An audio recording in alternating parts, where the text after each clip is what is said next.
Jacobs Field in Cleveland, Ohio, the JCS New England Television Network presents exclusive coverage of Boston Red Sox baseball. Today, Game 2 of this three-game series between the Red Sox and the Cleveland Indians. Good afternoon, everyone, and welcome. I'm Sean McDonough. It's great to have you with us as the Red Sox try to make it 2 in a row in this series over the Indians. Last night, they came to Cleveland, home of the best hitting team in Major League Baseball, and they beat the Indians at their own game. The Red Sox won 12-5. They piled up season highs in hits with 18 and home runs with 5. They matched their season best with 12 runs. They were in double digits in the hit column for the 4th time in the last 6 games. And as a result, their team batting average, which was once 13th in the American League, is now 4th at .285. I'm joined, as always, by Jerry Remy. And today, as the Red Sox try to make it 2 in a row over Cleveland, Jerry, they have Pedro Martinez on the mound. He has a history of success against this team. This should be a great matchup today, Sean. You got the best pitcher in the American League against the best offense in the American League. And so far in the matchups, Pedro has had the upper hand. See the numbers, 3-0 for Martinez, a 1.59 ERA. And he has really handled almost everybody in this lineup. You see Alomar 0 for 11. A lot of the big hitters. Ramirez only 2 for 15. The guy that's had the most success is the leadoff hitter, Kenny Lofton. He's 381 against Martinez. But so far, it's been all Pedro. I think he should be a little sharper today than last time out. He's got the benefit of an extra day's rest. I would expect him getting back to those double-digit strikeout numbers this afternoon. Last time out, he had just 6 strikeouts, but it was in a victory. He'll be opposed by Bartolo Colon, the hard-throwing right-hander. This is a rematch of a head-to-head meeting between the two on April 25th at Fenway Park, a game won by Martinez and the Red Sox. 3-2. Pedro's looking for his 8th straight win, and we'll have the first pitch from Cleveland right after this.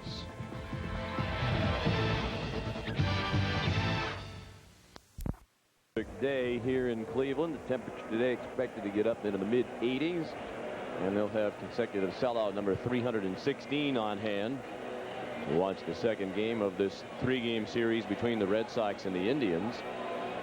These are the top 2 teams in the American League at the moment. The Red Sox with the second best record in the American League and leading the AL East by a half game over the Yankees, who were also victorious last night, as were the Red Sox.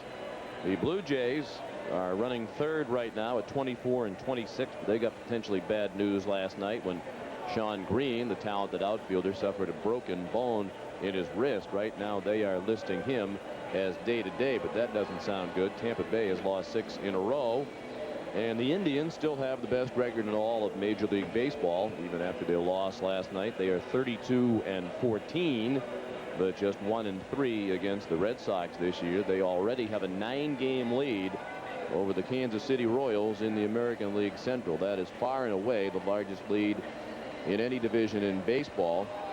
The next largest is 3 games for Atlanta over New York in the NL East and for Houston over Chicago in the NL Central. Big night last night for Nomar Garcia-Parra.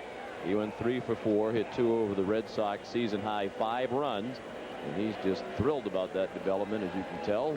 He sits in the dugout ready for today's game. Big night for the Red Sox offense all around, Sean. Brian Daubach with another good game. Mike Stanley swinging the bat very well. Jason Varitek had a big night, and it was nice for the Red Sox after a brief slide for 2 games against very good pitching in New York to come here in game 1 and just kind of beat up on the Cleveland Indians last night. And as we anticipated, the Indians felt that Jarrett Wright was adversely affected by all the attention, given his history of pitching inside, occasionally hitting batters, some of them in the head. Mike Hargrove at first said he didn't want to use that as an excuse, but as time went on and Hargrove's comments continued in the postgame last night, it was apparent that he felt Wright was nowhere near his usual self. And Jarrett Wright actually had a press conference earlier this morning to address the issue head on. He said no doubt he has been affected by what has been going on around him and concerning him. He says he needs to get back to pitching the way he always has. Time for today's starting lineup, brought to you by Southwest Airlines. The Red Sox, looking for their 29th win of the year, have Jose Ofren playing second base and leading off. John Valentin will be the third baseman. Batting third and playing first base, one of last night's heroes, Brian Daubach. Nomar Garcia-Parra, the cleanup hitter and shortstop, off the big performance last night. Troy O'Leary is in left field. He'll bat 5th. The DH today is Mike Stanley. Batting 7th and doing the catching, Jason Varitek. He had 3 hits last night. Darren Lewis will be the center fielder. Batting 9th, the right fielder, Trot Nixon. And the defense this afternoon for the Indians. Travis Fryman will be at third base. Omar Vizquel, the shortstop. Robbie Alomar at second. And Richie Sexton at first. Left to right, Dave Justice, Kenny Lofton, and Manny Ramirez. Einar Diaz doing the catching. And on the mound, Bartolo Colon. 6-1 on the season, but a high ERA of 5.40. Colon, 286 batting average against. He's a strikeout pitcher. 53 strikeouts in 51 2/3. And 19 walks on the season. There you see his last game against the Red Sox, not involved in the decision. Got hooked up with Pedro Martinez in that game. 9 strikeouts, only the 1 earned run in the 6 innings against the Red Sox. He's 1-3 in his career against Boston. And he is considered the #1 starter on this Cleveland club. Might not be a great pitcher's day because of the home plate umpire Dale Scott, who is well known for having a very small strike zone. So Colon and Martinez may not approach their usual strikeout totals. Joe Brinkman, the crew chief, at first. Darrell Cousins at second. John Shulock, ever enthusiastic, at third. Well, we hope your holiday weekend is off to a great start. We're delighted to have you with us. And Jose Offerman's ready to get this one started. Offerman, Valentin, Daubach coming up in the first against Colon. First pitch of the ball game at 1:08. And it's a ball to Jose Offerman. 75 degrees at game time. Not a cloud in the sky overhead. 1-1 the count now. Offerman with his .332 average, just out of the top 10 in the American League in hitting.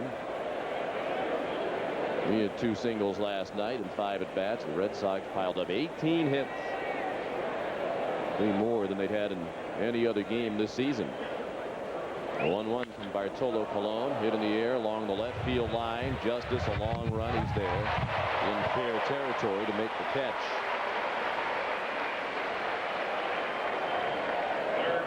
Bartolo Colon, another one of those young Cleveland pitchers that they expect big things out of. Very similar to Jared Wright.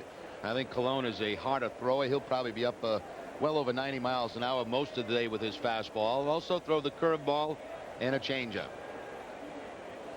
And he pitches next to John Valentin. He takes strike 1.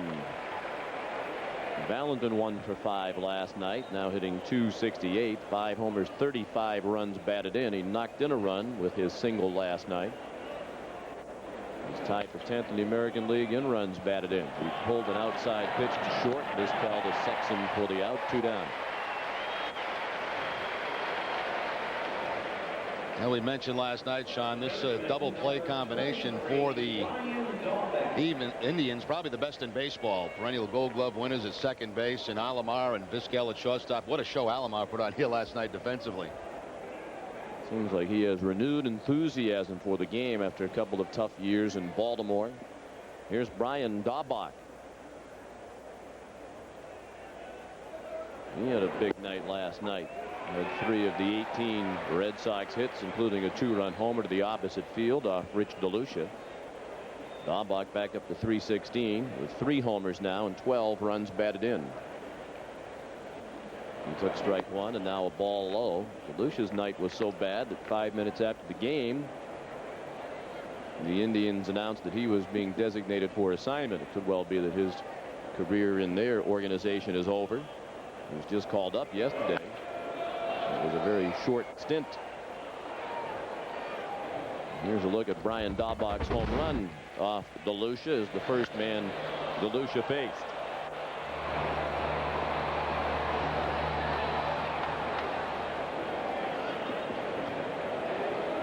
That was in the 4th inning last night. Nomar Garciaparra followed it with a home run. 3 of the first 5 batters who faced DeLucia hit a home run. Jason Varitek hit one in the 5th inning. 1-2 now on the Illinois native, who's second among American League rookies in batting average, just 1 point behind Carlos Fablis of Kansas City. Another Royals rookie, Carlos Beltran, is third.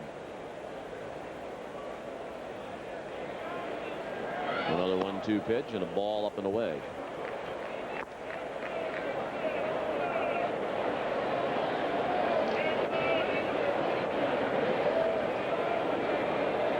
Tolo Colon.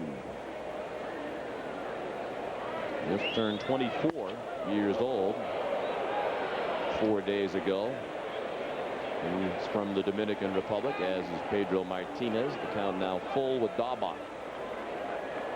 That last fastball clocked at 93 miles an hour for Colon.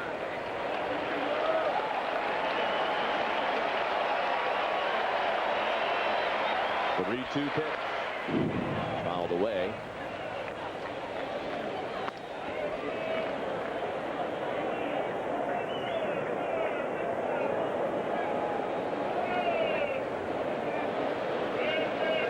Colon, 6 feet, 225 pounds, a 14-game winner last year for the Indians. That was his first full season in the majors. Broke in the second half of '97 with the Indians. That's ball 4 just outside. Daubach draws a 2-out walk. He's the first base runner of the ball game. And to the plate strides Nomar Garciaparra. He was 3 for 4 last night, on base 4 times with a single, 2 homers, and a walk. He got a hanging breaking ball from Jarrett Wright for his first home run, and then he took DeLucia over the high wall in left center in the 4th inning.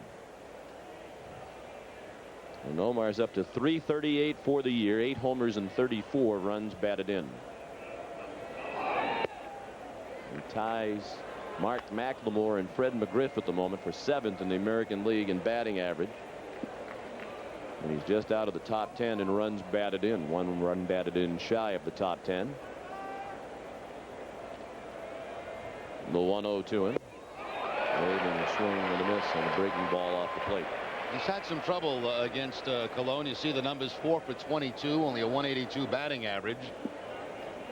If he makes pitches like that against Nomar, he's going to continue to have trouble today.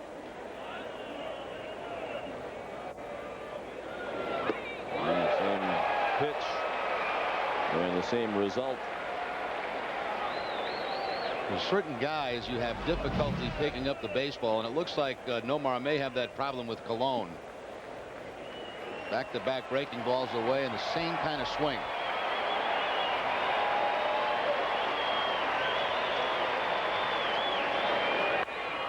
Bounced down the line. Foul ball.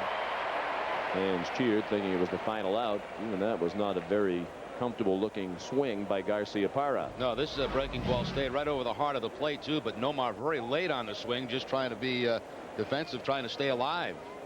Wow, you don't see that very often. Way out in his front foot, off balance, and a very late swing.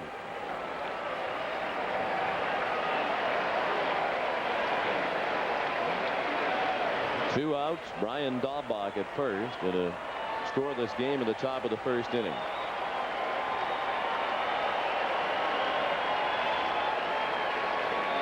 Another 1-2 pitch and another awkward swing.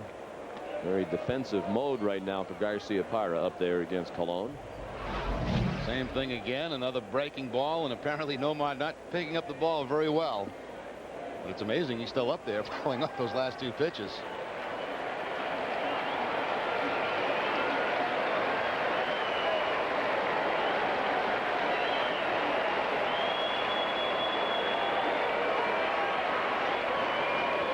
Another 1-2 pitch. That time a better swing by Garciaparra, who grounds out to the 3rd baseman Fryman to end the 1st inning. After a half inning in Cleveland, the Red Sox nothing, and the Indians coming up. Or after a half inning, the Indians getting ready to come to bat against Pedro Martinez. And the Cleveland starting lineup is brought to you by Southwest Airlines. The Indians today have Kenny Lofton leading off and playing center field. Omar Vizquel, the shortstop. Batting 3rd, the 2nd baseman Roberto Alomar, who's 6 for 14 with 4 runs scored in his last 4 games. The cleanup hitter, the major's leader in runs batted in, right fielder Manny Ramirez. Jim Thome is the DH today. Travis Fryman plays 3rd base. Batting 7th, playing left field, David Justice. Richie Sexson is the 1st baseman. Batting 9th, the catcher Einar Diaz. Defense this afternoon for the Red Sox. John Valentin will be at 3rd base. Nomar Garciaparra, the shortstop. Jose Offerman at second and Brian Daubach at first. Left to right, O'Leary, Lewis, and Nixon. Jason Varitek happy to have the knuckleball out of there. He's behind the plate this afternoon. And on the mound, Pedro Martinez. 9-1, 9 wins, most in the American League. 1.98 ERA is best in the league. That's better than David Cone, who was just over 2. And 108 strikeouts, leads the league. Chuck Finley is second. He had 60 strikeouts. And there's the last outing against the Indians. A complete game, 9 innings and 10 strikeouts. That was Pedro at that time, third straight 10 strikeout performance. Apparently, recently, Pedro's had a little bit of a hip problem. He's been taking anti-inflammatories. He hasn't been quite as sharp in his last 2 starts against the Yankees or Toronto, but he and the Red Sox have managed to win those 2 games, despite the fact that he's given up 18 hits in 13 innings uncharacteristically. The strikeout totals remain high. Last time out, just 96 pitches for Pedro. They were concerned about the pitch count in part because of the hip problem. He says he's feeling better. His first pitch right on target. Strike 1 to Kenny Lofton.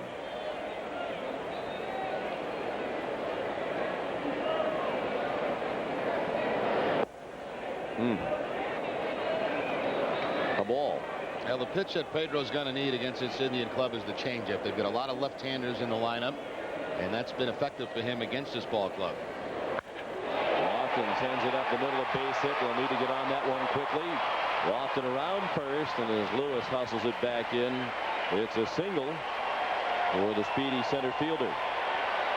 Well, as we talked about in the open, Sean, he is by far the best hitter against Pedro Martinez. 381 coming into the game, and he'll improve on that with the leadoff single. A fastball that's inside. Kenny Lofton right back up the middle for the hard base hit. And of course, anytime he's on first base, he is certainly a threat to run. 13 steals on the season. And he's been thrown out only 3 times. The Indians, as a team, have an excellent ratio in stealing. They have 45 stolen bases collectively and have been thrown out just 15 times. Fastball right down the middle. Strike 1 to Omar Vizquel. The switch hitting shortstop, batting .328. He's hitting .317 left-handed. 2 homers for Omar, 21 runs batted in. He was 2 for 5 last night. Scored 2 of the 5 Indians runs.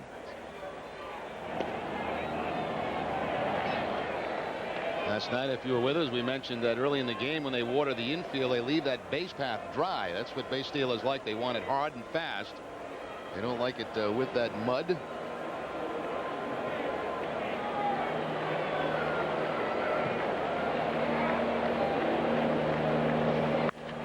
top 3 hitters in this Cleveland lineup are all major stolen base threats. Lofton with 13. Vizquel, the man at the plate, has 10. He's been thrown out only 2 times. Alomar has 14 stolen bases. Lofton now 5th among active players with 421 career steals. He's the Indians' all-time leader in stolen bases, 392 in a Cleveland uniform. The rest with Atlanta in his brief stay with the Braves. A foul ball. Still 0-2 on Vizquel. Pedro came to the ballpark yesterday thinking he was starting the game. He was a little bit confused because of the rainout that the Red Sox had Monday night, which wiped out the off day Thursday. They moved Monday's game to Thursday. Pedro showed up here last night thinking he was going to pitch last night, was going about his usual preparation before he finally was told, "You are not pitching tonight." 1-2 now. And everybody had a good laugh about it. Pedro said it was fine because he found out so long before the game. Instead, it was about a half an hour before the game and he was sitting in the dugout ready to go. They might have had a tough time pulling him away from trying to go out there and make the start. Lofton back to first. He's there with nobody out in a scoreless game in the bottom of the first. Outfield way around toward left for Vizquel. Red Sox give him plenty of room in right center. Lofton is running, and it's a little roller through the left side, and Lofton will make it to third. Vizquel only hit that about 120 feet Looked like a cue shot right off the end of the bat, but with Garcia-Parra moving toward the bag to cover with the loft and movement, it's a base hit for Vizquel. That's the changeup right here from Pedro and right toward the end of the bat. And of course, with the changeup, that makes Nomar Garcia-Parra the guy to cover second base. They expect Vizquel might pull that changeup. So that left that wide open hole at short. Kenny Lofton all the way to third base. Yeah, I'm not so sure on coverage whether you would want to do that with Vizquel at the plate, even on the changeup, because most of the changeups from Pedro are going to be down and away. I think it'd be wise to leave the shortstop home and just continue to have that second baseman cover. Those are decisions that the middle infielder, and in particular Garcia-Parra, have to make. He's responsible for giving the signs.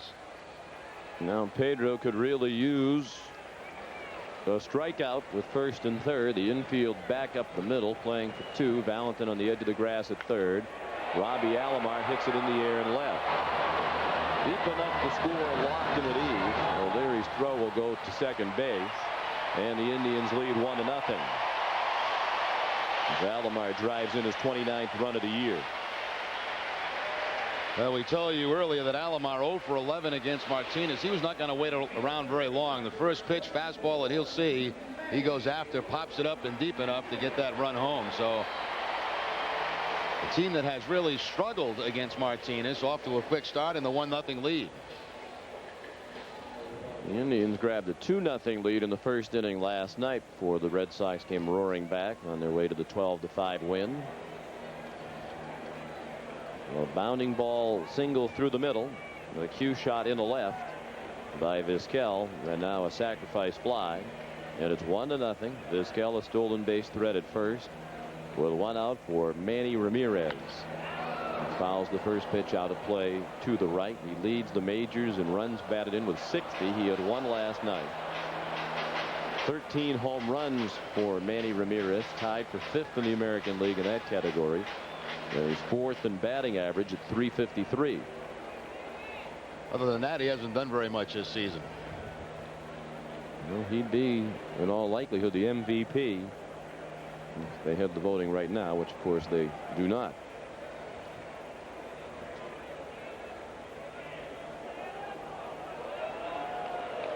Ten steals for Vizquel. He's been thrown out twice. Vizquel 7th in the league in stolen bases. The outfield around right for Ramirez, who hits the ball to all fields. He has excellent power to right field and right center. Martinez missed up and in. Boy, does this guy put on a show in batting practice. He hits some bombs.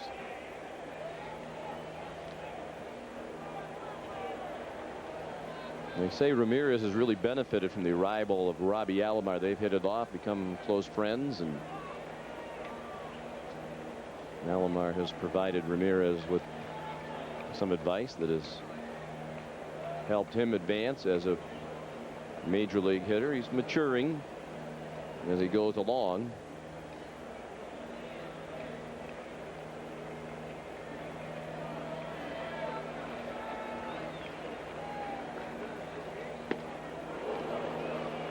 Swing and a miss. Now, one difference in Ramirez, he looked like he got trapped a couple of years ago by trying to hit everything to the opposite field. Now, it's a good idea to use the whole field, but now he's able to take pitches that are inside and breaking pitches and go ahead and pull those balls, provided more power to his game. See the outfield still shading him the other way. He is a gap hitter, a right center field gap hitter, but he will pull the ball on occasion now.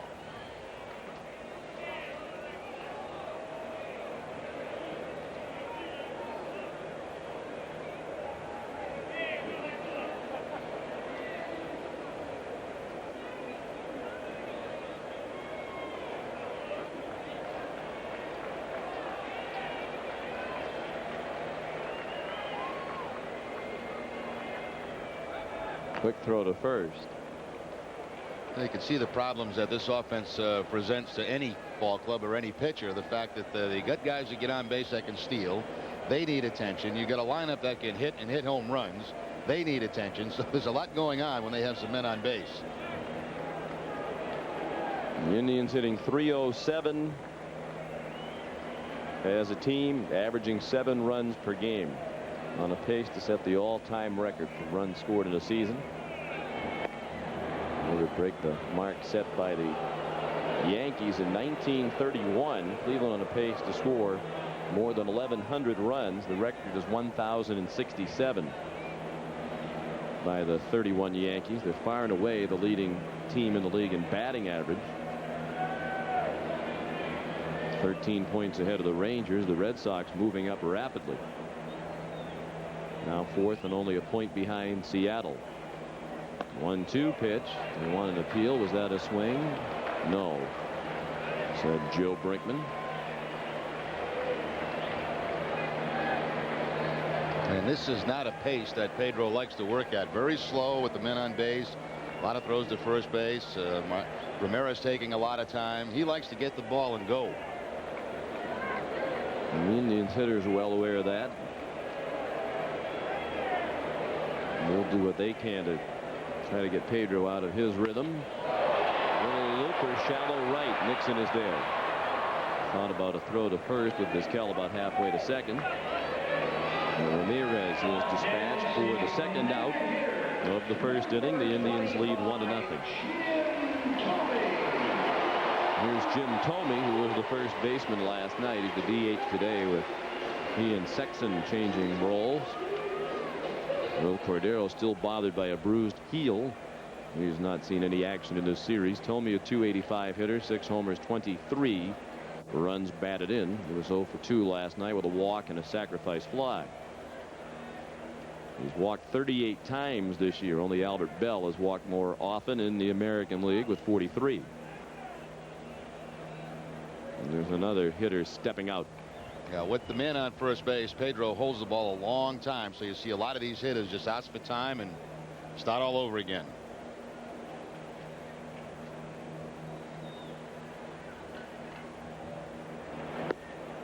Breaking ball for a strike to Thome.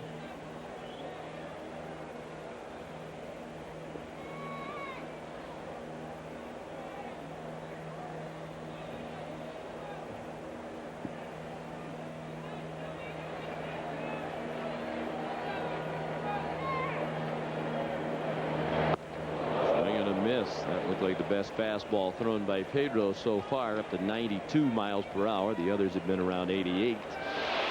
And of course, anytime you get a fastball over 90 miles an hour in this area, very difficult to make contact. It looks good, but it's quickly by you. 0-2. And Thome took that one high. 94 miles per hour. Thome does strike out a lot as well, because he does see so many pitches per at bat. He's fanned 40 times. That's 10th in the American League. They give him room in right center. Vizquel runs. Thome pops it up.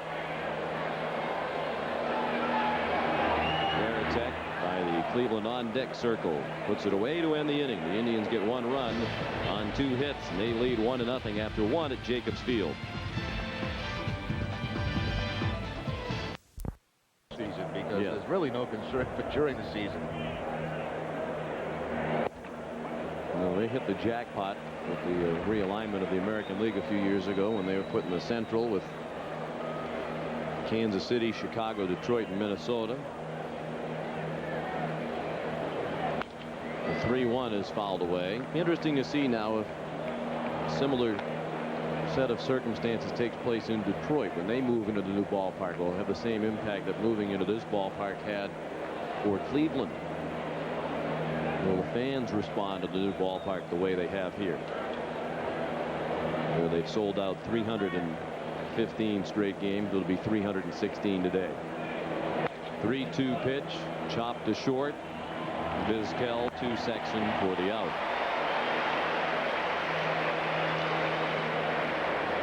Designated hitter number 24, Mike Stanley. Now Mike Stanley, who started the assault on Jarrett Wright with a 3-run homer in the second inning. That gave the Red Sox a 3-2 lead. They were ahead to stay. The first of the Red Sox 5 home runs, the first of 3 hits for Stanley, who went 3 for 5. raising his average to 307. 5 homers and 27 runs batted in.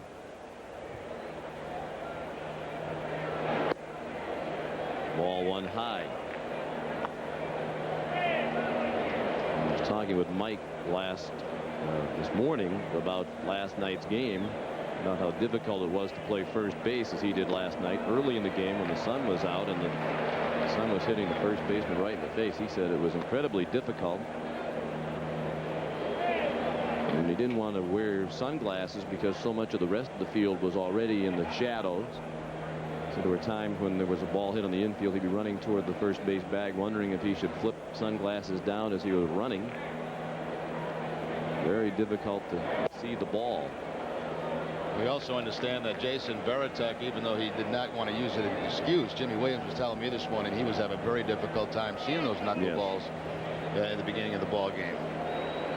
2-1 the count on Stanley. 1 out, bases empty, second inning. 1-0 Cleveland. A run on 2 hits in the first for the Indians. Varitek, chatting with him before the game, was saying that here in the bullpen it's very easy to see the ball. The background is really right behind the pitcher. There's a wall out there, and he had no trouble handling Wakefield's knuckleball in the bullpen while he was warming up. And then he came out here, and the depth perception is very difficult. There's a lot of glare out in center field, some of it created by the glass in that parking lot structure. Stanley could not check his swing. Dale Scott rings him up without help from Joe Brinkman. So that's the first strikeout of the ball game for either pitcher. Breaking ball again for Colon. He's had a good one here in the early going. That ball's really never a strike. Stanley trying to hold up the swing, but it was Dale Scott that made the call. There's one I think that he probably could have asked for some help for, and it might have gone the other way.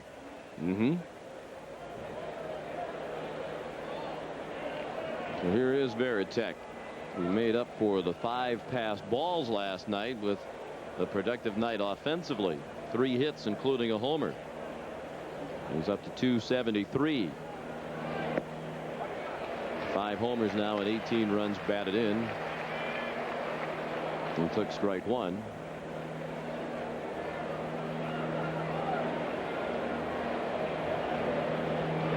Talking to Jason this morning, he said when he came off the field after the first inning, when he committed 3 passed balls, he was talking to Grady Little, the Red Sox bench coach, who's a very funny guy and works with the catchers. Grady, I need some help.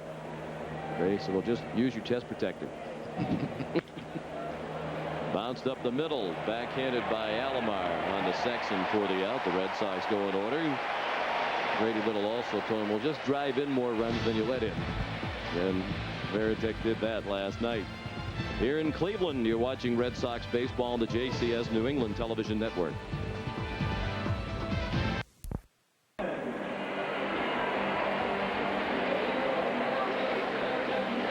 Sean McDonough with Jerry Remy back in Cleveland, Ohio, where the Indians lead 1-0 as they come up in the second against Pedro Martinez. They gave up a run on 2 singles and a sacrifice fly in the first. He'll face the 6, 7, and 8 hitters. Here in the second, Travis Fryman, the third baseman, leads off. He's hitting .260, 7 homers and 34 runs batted in. Ball 1 to Fryman. David Justice on deck, and then Richie Sexton. 7 strikeouts and 14 at bats for Fryman against Pedro. He takes a breaking ball for a strike.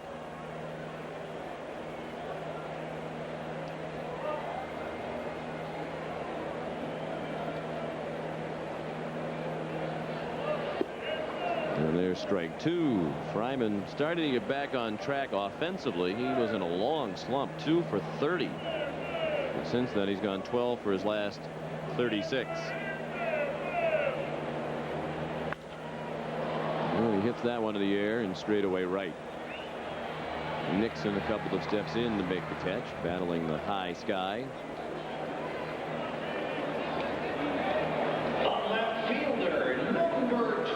John, you were talking about that area last night at first base where the sun was shining. I remember the old Toronto ballpark, Exhibition Stadium, had the same problem.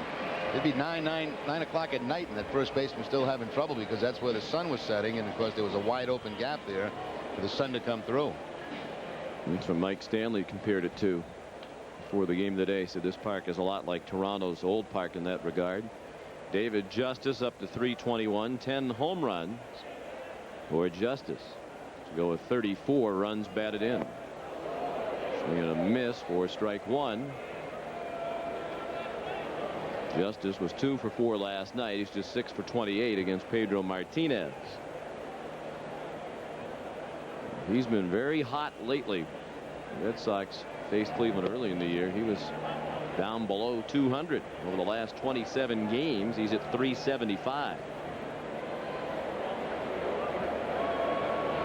Not bad when you have a 321 hitter and hitting 7th in your lineup.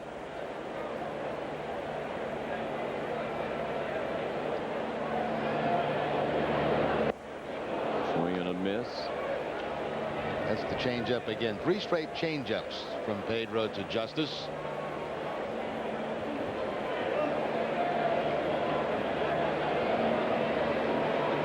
One and two.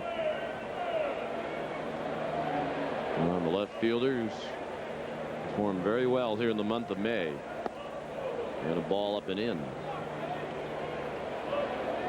And the Indians felt that in recent years they've become a little too reliant upon the home run ball. It's one of the reasons this year they brought in Will Cordero's more of a contact line drive hitter. Robbie Alomar. It seems like they have a little better balance up and down the lineup now. They're not so dependent upon sitting around waiting for the home run.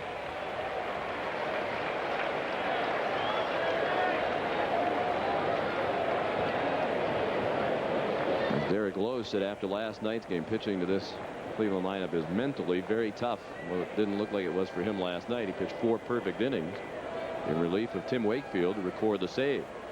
3-2 pitch. What a lob over second base, handled by Garcia Parra on the edge of the outfield grass. 2 down. Yeah, I can't imagine being a starting pitcher and having to look forward to facing this lineup in my next turn on the mound, because it's a little intimidating. You know, it's almost like this ball club here is, I look at it a little bit like Seattle. They've had a great team on the field for a number of years. Seattle's never got to the promised land because they haven't had the pitching. Better pitching certainly here in Cleveland, but is it enough pitching to take them all the way? Richie Sexson, the batter. He was the DH last night, the first baseman today. And it seems like, as you say, you could say that about Seattle in recent years. It's always been the pitching, particularly the relief pitching. For Cleveland in recent years, it's always been the starting pitching that seems deficient. For Atlanta, it always seems like it's the bullpen that has let them down. And those problems continue year after year for those 3 teams. Usually contend every year. Sexton out on the ground ball to third. A 1-2-3 inning for Martinez, and the Indians lead 1-0. Have a 1-0 lead after 2 innings. We'll top off your Memorial Day weekend by joining us at friendly Fenway as the Red Sox take on the Detroit Tigers May 31st through June 2nd. The tickets may be purchased at the Red Sox ticket office by calling 617-482-4SOX. That's 617-482-4SOX. The Red Sox still in search of their first hit off Bartolo Colon this afternoon. He's walked one. Red Sox have 1 base runner through 2 innings. Darren Lewis, the number 8 hitter, leads off. He tried to bunt, popped it up over by the Red Sox dugout.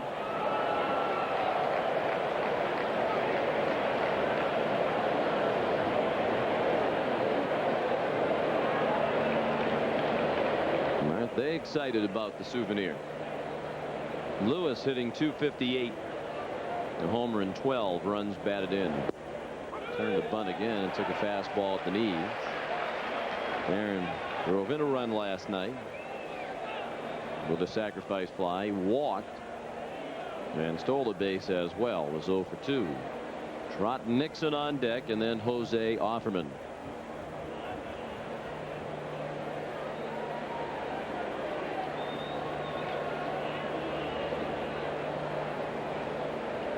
The 0-2 pitch, a little bit up and away.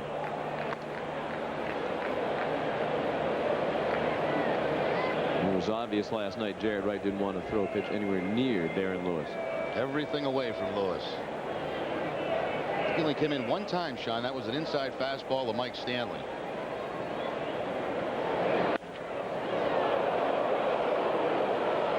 As the Indians now playing the blame game. Phil Regan, the pitching coach, after last night's performance by Jarrett Wright, blamed the media for making too much of a big deal about this whole headhunting situation. They've also been whining a little bit about Dr. Gene Budig, the American League president, saying that his asking for an audience with Wright when the Indians are in New York next week is something they don't understand, and that's contributing to Jarrett's angst about his current situation.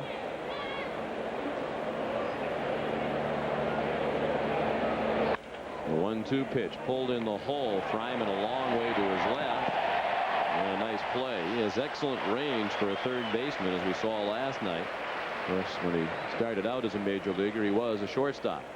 Yeah, very nice play here by Travis Fryman. He covers a lot of ground to his left. And then, of course, Lewis with very good speed down the line. He's got to get something on this ball. He does. And he gets Lewis by a running step. Yeah, talking last night about just a moment ago, Sean, about the American League president. He wants to have a meeting with him. That's fine. But why did he have to make it public? Why couldn't he just, call? Well, he had to issue a press release so that the public would know that he actually does something. Yeah. Which League surprised me. presidents don't do much. That's a great job to have. You get paid a lot. You get the best seats when you go to a game, and you really don't do very much. Here's Jarrett Wright. His ERA of nearly 7 now after the Red Sox hammered him last night.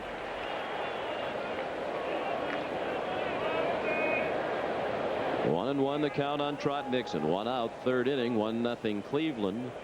Nixon hitting .243. He was 1 for 4 last night. Knocked in a run with a single. Was also robbed of a hit on a nice play by Robbie Alomar, and a line drive hit up the middle by Nixon. Well, up to this point, Bartolo Colon looks pretty sharp here this afternoon. All his pitches, his changeup, his fastball, and the breaking ball. Even working with him, one change has been the move from the third base side of the rubber to the first base side.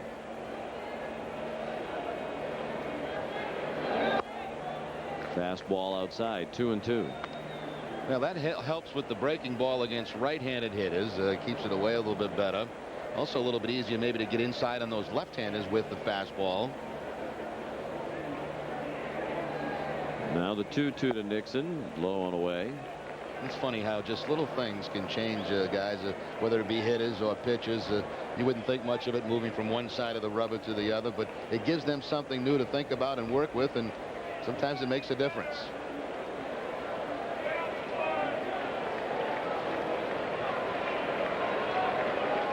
Now the payoff pitch to Nixon. Ball 4, up and away. So he's aboard with 1 out on the second walk given up by Colon. Second baseman, number 30, Jose Offerman. And here comes Jose Offerman. A flied out to Justice and left along the line to start the ball game. The Indians lead 1-0. They're out hitting the Red Sox 2-0.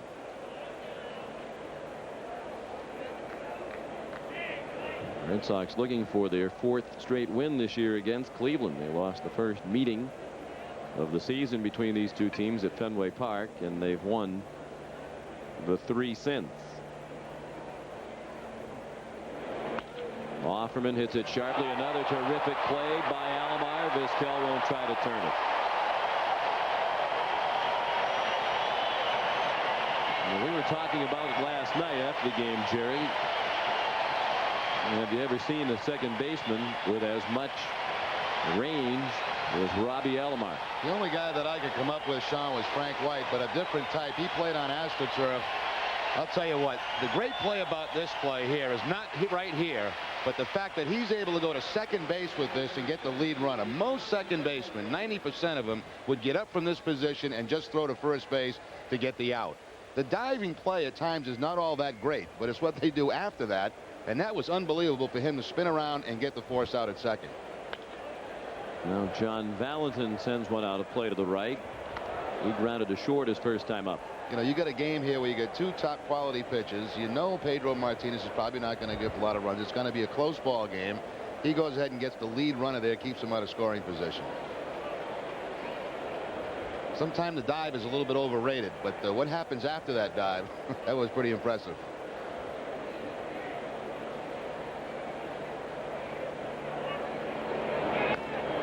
Then chops one foul. He's in the hole 0-2. Now it's Offerman at first with 2 outs. Offerman, the Red Sox leader in stolen bases with 8. He's been thrown out 5 times. He had a stolen base last night.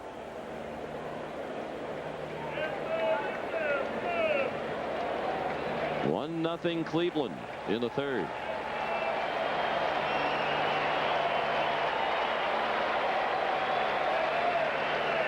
The 0-2 from Bartolo Colon is low and away.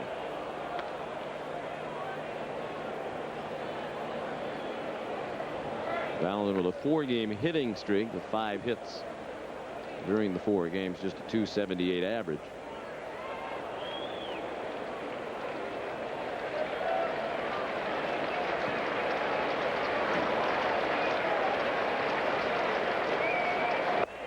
The ball just inside. Diaz tried to bring it back, but Dale Scott wouldn't give him the call. Now it's 2-2.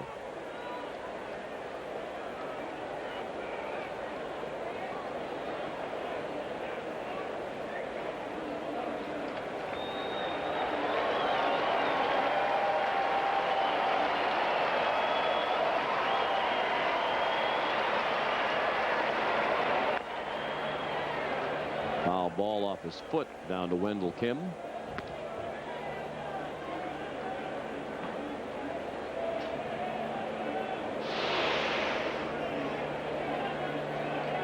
Right on top of the breaking ball for Valentin, and right off that front toe, it looked like front foot of Valentin. He's trying to walk it off.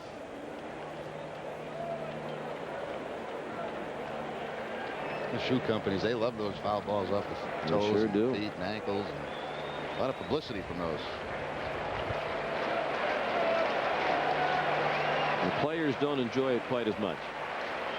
Offerman runs. Valentin drives it down the right field line. Ramirez into the corner. He's there to make the catch. In fair territory. If he didn't get there, Offerman was going to score, as he had an excellent jump. The Red Sox leave a runner as we head to the home half of the 3rd. It's 1-0 Indians.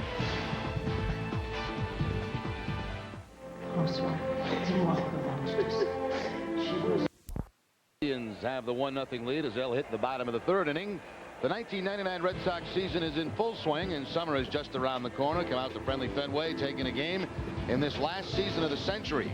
Plenty of good seats are available. Can be purchased 24 hours a day by calling Red Sox Touchstone Ticketing at 617-482-4SOX.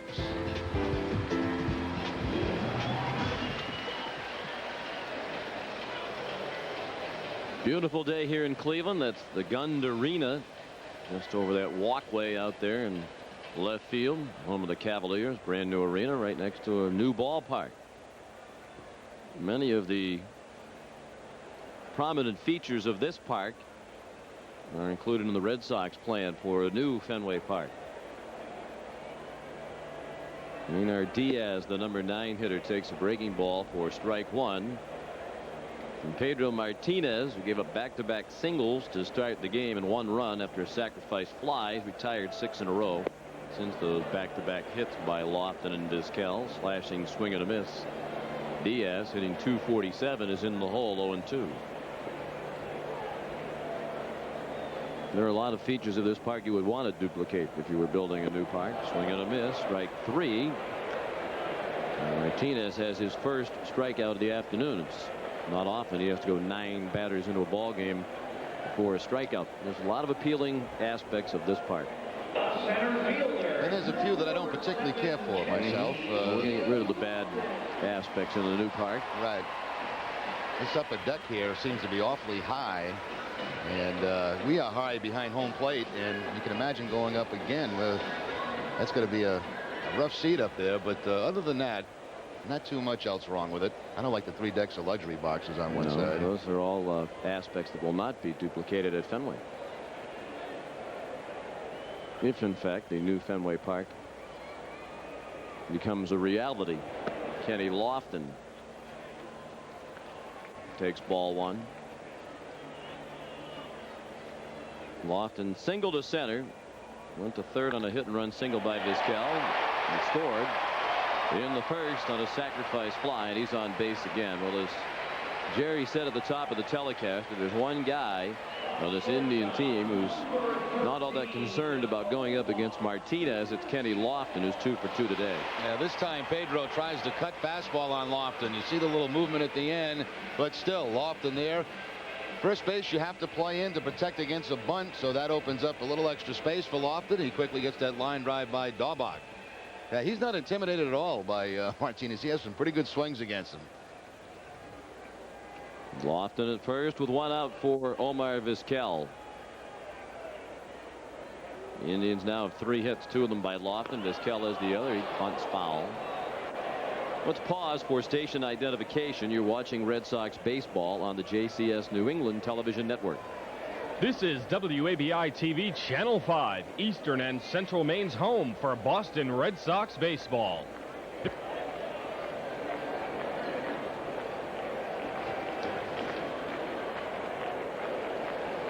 Sean McDonough, Jerry Remy at Jacobs Field in Cleveland, Ohio. The Indians lead 1-0. They have a 1-out base runner in the speedy Kenny Lofton here in the third. A count of 0-1 on Vizquel. With that cue shot hit and run single into left to help set up the run in the first.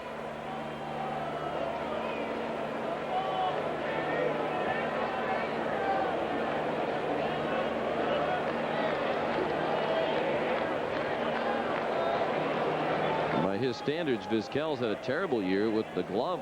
He's already made 6 errors. He made 5 all of last year. He's won 6 Gold Gloves. He pops that one up. Foul ground off third, and Valdon makes a terrific basket catch with Garcia Parra sliding at his feet. Nomar trying to get in position to make the play and also trying to get out of the way in the event Valentin could play it, and John did. An excellent play for the second out of the inning. I didn't think Valentin was going to get to this ball. I thought the only guy that was going to have a shot at it was Nomar, but Valentin with a nice basket catch over the shoulder quickly turns around because Lofton with the speed he has could tag up at first and try to go to second.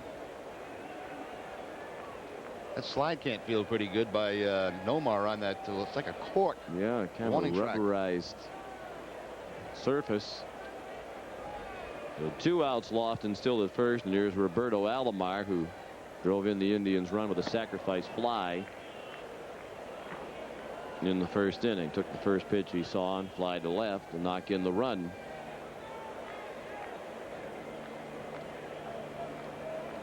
One nothing Indians in the third. Indians just kind of plodding along here lately. They're on a 9-game homestand coming toward the end of it. They're 3-4 on this homestand against Detroit, Chicago, and now the Red Sox. But as Jerry says, in the regular season, there's really not a lot of stress for Mike Hargrove. I felt last year their squad kind of lost their focus a lot during the regular season because they really weren't being pushed. Games weren't all that meaningful for them. Now, the last time somebody was even close to Cleveland was Chicago a few years back. But then they fell apart, obviously. Got rid of a lot of their big stars, and there's really nobody right now to challenge Cleveland.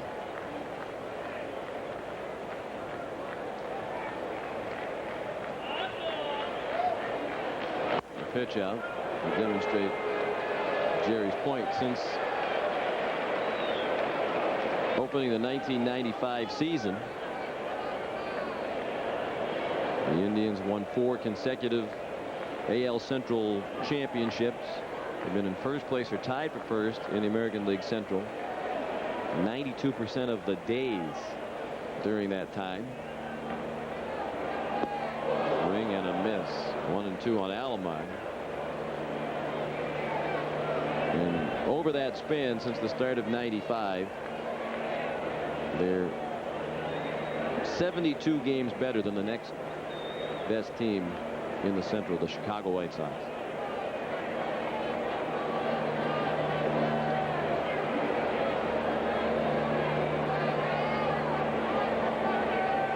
One-two pitch, chopped and fielded by Martinez, who flips to Daubach for the out that ends the inning. The pitchers duel underway here in Cleveland with the Indians leading 1-0 after 3.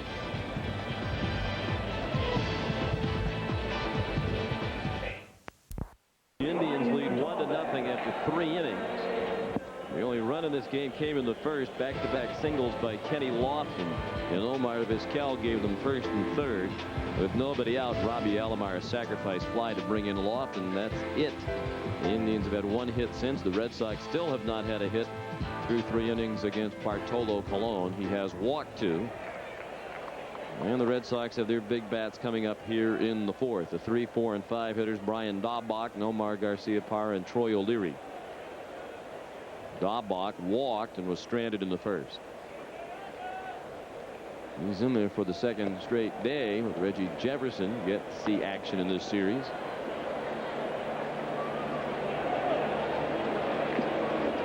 Jimmy Williams has been getting each of those 2 gentlemen there at bats.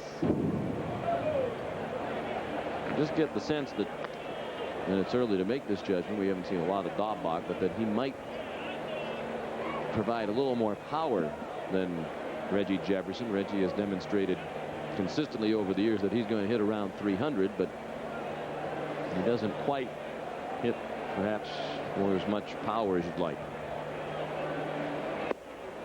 Good fastball, 1-2. You brought up the point before the game about Jefferson, so I looked up the numbers. I was surprised. 7 for 16 against Cologne, and not in the lineup today. Usually, though, Jimmy puts him in for 2 days at a time, and I would expect maybe Reggie to play tomorrow. Tough to take Daubach out after what he did last night, and Stanley has been on a roll lately. So Jefferson sits again today as Cologne goes to 2-2 with Daubach and takes a stroll. Jimmy Williams has done a terrific job getting players enough at bats to stay fresh. Guys like Buford and Fry, Jefferson, Daubach, all looking for playing time whenever they can get it. Swing and a miss for strike 3. Daubach out for the first out of the 4th. That's the 2nd strikeout for Bartolo Colon. And both strikeouts coming with the curveball. One to Stanley earlier in the ball game, and now this breaking ball down and out of the zone to Daubach. You know, I was talking with Jimmy yesterday, sitting in his office, and to talk about him managing and communicating with players, and all he said to me was, I've got to talk to a player. So when he said something like that, it's not going to be a good thing usually. And sure enough, that's when I saw Rapp go into the office, and Rapp was not very happy when he came out of the office. I didn't know at the time that he had moved him to the bullpen. I thought they were maybe having a conversation about Rapp's anger on the mound the other day when he got taken out of the game. But those are the parts that he really does not enjoy very much, when you got to break the bad news to somebody. It is one of the more difficult aspects of the job for today's managers. Garciaparra up there with a count of 1-1. Nomar grounded to third, and after an uncomfortable looking at bat in the first.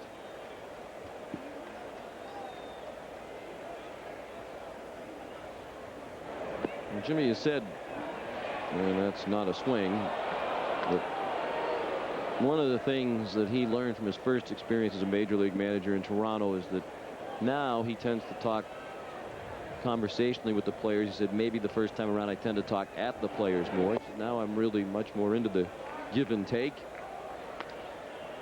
And I don't think there's any question he's a better manager than he was his first time around in Toronto, and certainly much more at ease in the job than he seemed to be when he was with the Blue Jays.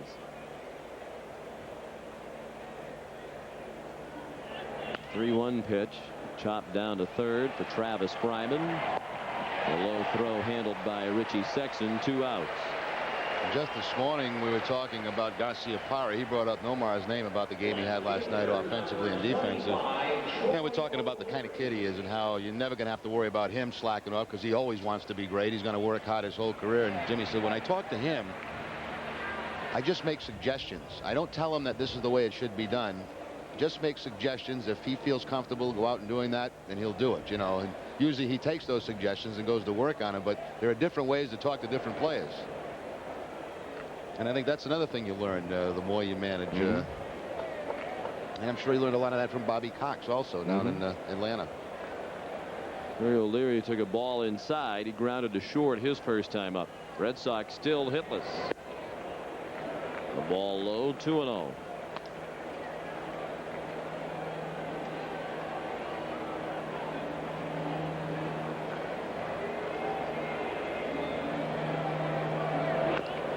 You talk to players who played for Jimmy in Toronto when he was the manager, even when he was a coach, you hear a lot of the same things over and over again. Some of those former Blue Jays will say he's the best baseball man I've been around. He was the best teacher that I have encountered in my time in baseball. And that's high praise. Yep. But they are very sincere when they say it. Jimmy walked into a tough situation in Toronto when he became the manager. Team that was doing well replaced a successful manager in Bobby Cox. He had a tough ball club to manage, including George Bell. Sexton throws it past Colon. O'Leary's safe, and we'll await the scoring. That was a very tough play, and if it's a hit, it's the Red Sox first, and you know the crowd's going to groan. It is a hit.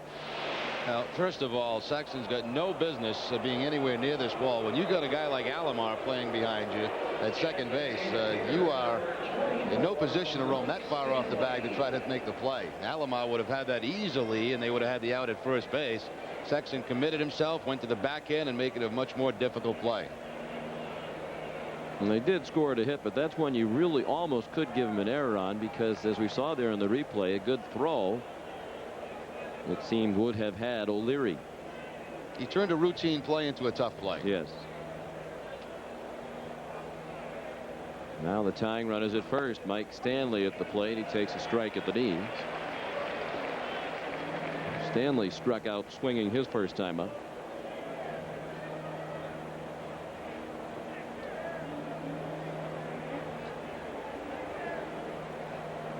One nothing Indians, fourth inning. Routine bouncer to short. It popped up on Vizquel. And he stayed with it and got the force play that ends the inning. Heading to the home half of the fourth in Cleveland, the Indians 1 and the Red Sox nothing.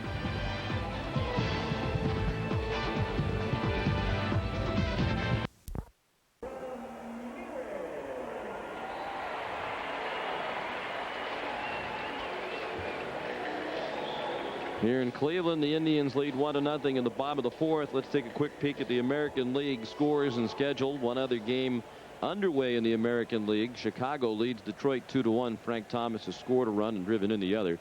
That's James Baldwin against Brian Moeller. The rest of the action later on: the Yankees at Toronto, Minnesota at Texas, Tampa Bay, Seattle, Baltimore at Oakland, and Kansas City at Anaheim. Manny Ramirez checks the swing and takes a breaking ball low from Pedro Martinez. Ramirez fly to right in the first. Ramirez, Thome, and Fryman in the middle third against Pedro. He's retired 9 of the last 10 Cleveland hitters. Borderline strike, 1-1. Some notes about the rest of the action in the American League. Tampa Bay all of a sudden has lost 6 in a row. They'll try to end that streak at Seattle tonight with the impressive rookie Ryan Roop on the mound, who pitched 9 shutout innings, a one-hit ball last time out against the Angels. And Oakland's won 9 straight at home at the Coliseum. They'll try to make it 10 in a row against Baltimore tonight behind Gil Heredia. Oakland came off an 0-6 road trip, got back home, and they've reeled off 4 straight wins. There's strike 3. Ramirez called out, and Martinez has his second strikeout of the afternoon. A lot of curveballs that time. I think every pitch was a curveball from Martinez to Ramirez. Catches him looking for strike 3. Sean, you're talking about Oakland. I looked up to see where they are in the standings, league standings with pitching. Second now in the league. Amazing. Their staff ERA second to only the Red Sox. Red Sox started the day at 4.12. Oakland 4.41. And the A's have a winning record despite being last in the American League in team batting average and last in team fielding. So you know the pitching has to be pretty good. Jim Thome popped out to the catcher Veritek in foul ground to end the first. We looked at ball 1 from Martinez. 1-0 Indians, 4th inning. They're out hitting the Sox 3-1. Ball back toward the screen.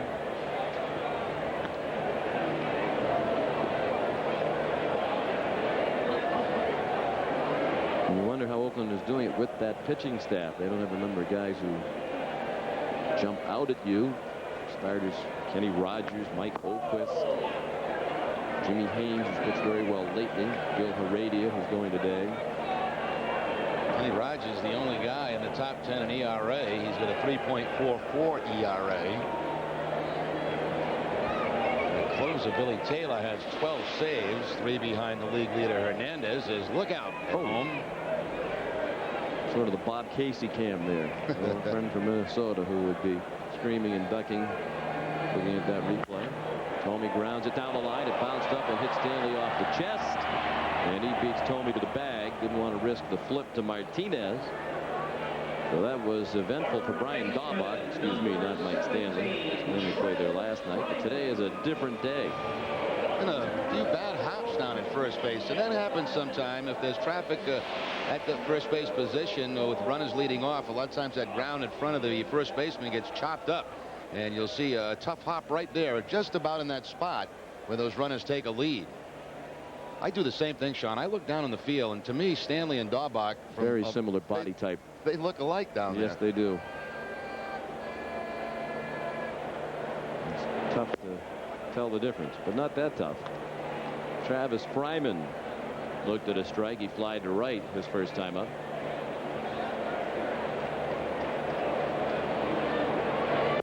Last night for Oakland, Tom Candiotti outdueled Mike Messina. And for Tom Candiotti, that was career victory number 150. Swing and a miss. Another easy 1-2-3 inning for Martinez. He had 2 strikeouts here in the 4th after 4 1-0 Indians.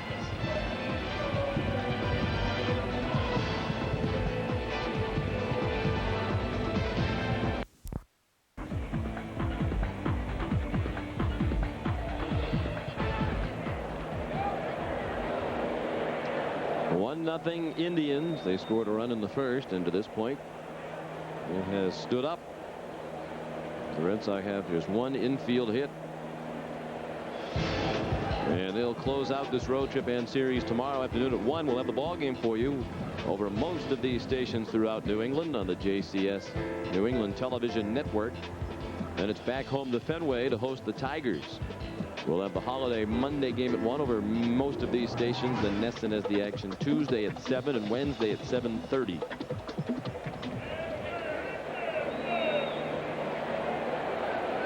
Tomorrow here it'll be Brian Rose against Dwight Gooden in the series finale. Bartolo Colon throws strike 1 to Jason Varitek.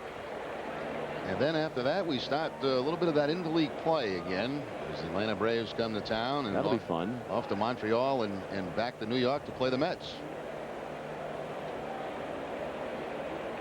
You have the schedule memorized. That's as far as I can go. Has Bob Kurtz been quizzing you on the schedule? Ordinarily, Kurtzy is the expert on the Red Sox schedule. You know, I tripped him up about a week ago on some game in August. I got him. Yeah. You didn't have it quite committed to memory yet? They get a wrong starting time.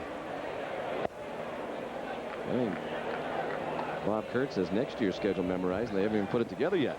That's how well versed he is usually in matters concerning the schedule. 2-1 the count. Bottom third of the order here. Varitek, Lewis, and Nixon in the 5th. And 1 hopper right back to Colon. Varitek is out. He's now 0 for 2. Well, this one has certainly come as advertised. Martinez against Colon. Very little to separate both guys in this game. This is the best that we've seen Colon, better than last time at Fenway. And he pitched a very good game there. Darren Lewis grounded to third in the 3rd. 0 for 1.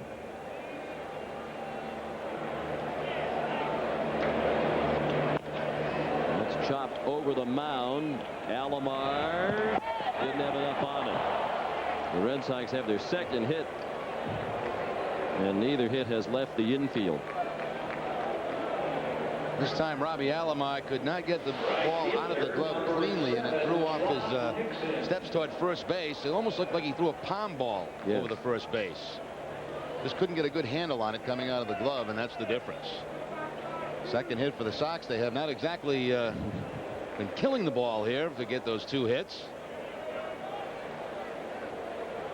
It's amazing how this game changes. Just pound the ball all over the ballpark last night, and today it's been a scuffle. Quality of the pitching, obviously the determining factor in that turnaround. Trot Nixon walked in the 3rd.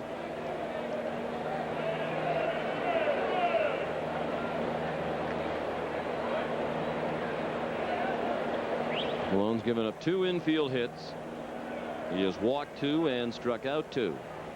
Pitching with a 1-0 lead. Nixon drives one to left center. Lofton on the run. On the warning track, he makes the catch.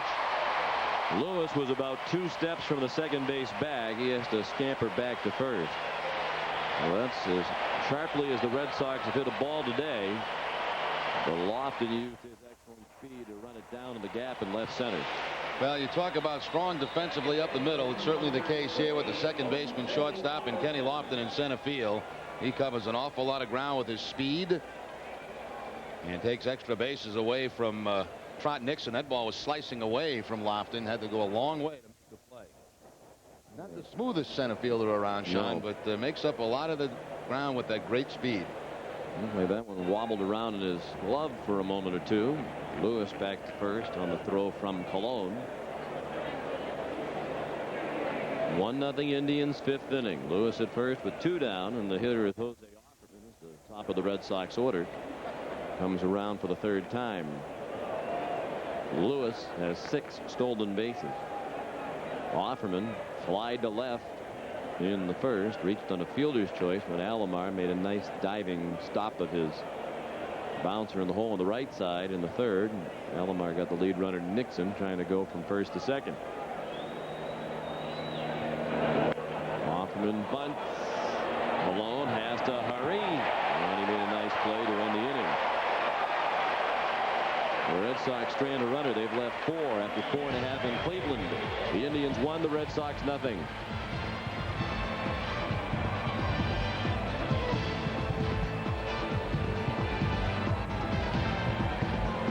Eyes of a puppy dog. Move to the bottom of the 5th. Let's take a look at some of the National League scores. Arizona and the Mets all tied at 2. That's in the 3rd inning. Piazza's had an RBI double in that ball game. St. Louis and the Cubs, no score after 1. Sosa 13 home runs in the last 22 games. Cincinnati and Florida later on. Colorado, Philadelphia, Houston and Pittsburgh, San Francisco, Montreal, LA and Atlanta, and San Diego and Milwaukee. All those games later on tonight. Only 2 games in the National League this afternoon. Do you have any predictions on those National League games? No, I don't. I don't have much interest there unless we're playing them.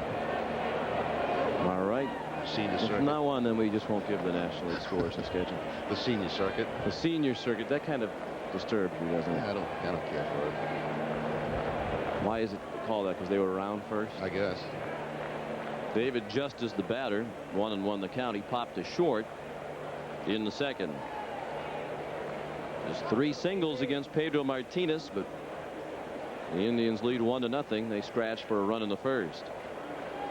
Pedro back on top of his game today. He had his usual really high strikeout total. There's 3, and they've all come relatively recently.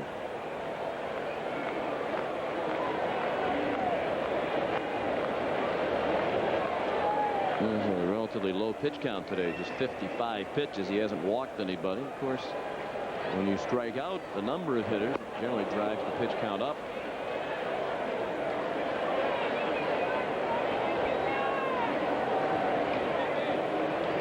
Only 1 full count for Pedro so far. He's at 2-2 with Justice, then Sexton, and Diaz will bat 3rd here in the 5th. The former Brave sends it down to 3rd. Valentin a Daubach for the out. You mentioned Atlanta's coming to Fenway next weekend, part of interleague play as it begins. And My understanding is that those Atlanta tickets were among the hottest sellers in the offseason. Here in the early season, people are really looking forward to seeing that Braves team. Yeah, I would imagine the Mets would do well. Certainly at Fenway, although we're going to New York this year. Atlanta would do it, but the rest of it, the Marlins and the Phillies, Montreal, not much of a draw there. No. I still don't like it, Sean. Interleague play, I don't either. I never liked the idea of it. No. I hope it goes away. I don't think it's going to, though. There are a couple of matchups that'll always be a great draw, but I think to me it still feels like exhibition baseball. Yes. Richie Sexton only missed the first one, then took a fastball up and in, 1-1. So far, it's always been the teams in the American League East play the National League East, the teams in the Central play the Central, etc. The pitch looked pretty close. All the ball, 2-1. And it's just so difficult to make out the Major League Baseball schedule and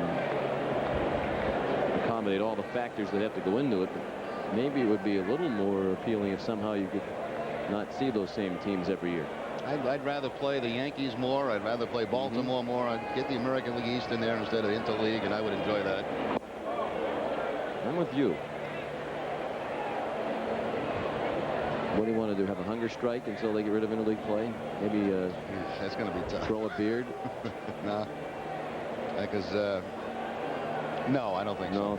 No. It could be a while. I don't feel that strongly about it. Foul ball.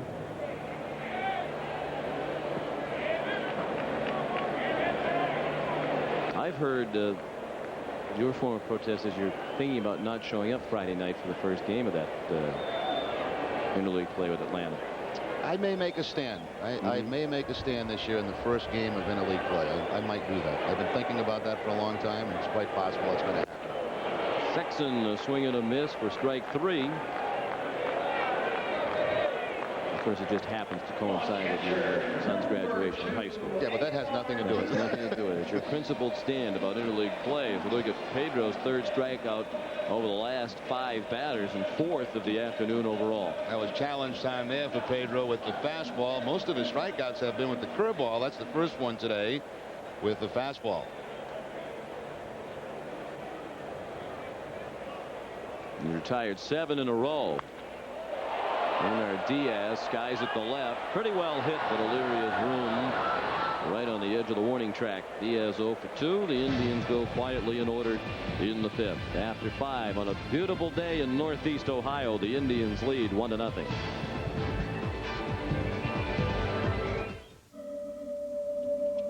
Among the vast array of transportation options, some of the greatest can be found here.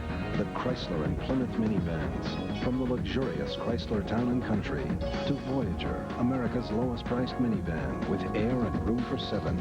We've got America's largest choice of minivans.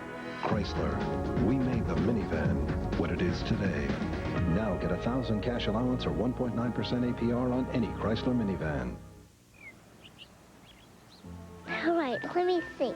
Being nice means saying nice words, reading books to people, because nice things are nice things. Hampton Inn. We learned our philosophy in preschool, not business school. Need brakes? Now during the Midas $40 lifetime brakes rebate, save $20 per axle or $40 for your whole car. Lifetime guaranteed $40 in savings right now. Go safely. Go Midas.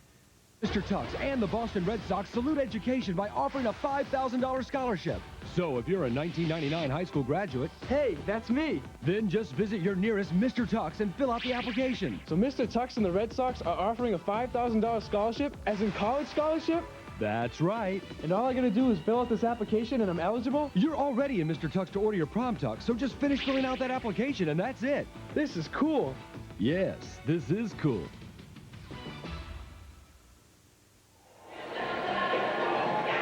Complete from Jacobs Field. Pitches duel. The Indians have the 1-0 lead. That run coming way back in the first inning.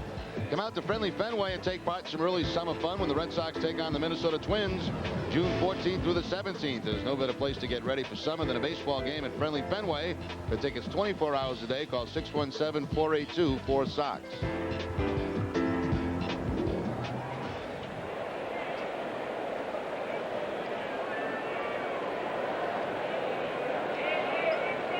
You know who's doing very well for the Twins this year? Western Mass native Mike Trombley. Looks like he's sort of becoming the closer, too, now that they've traded Rick Aguilera. Here's John Valentin 0 for 2 today against Bartolo Colon.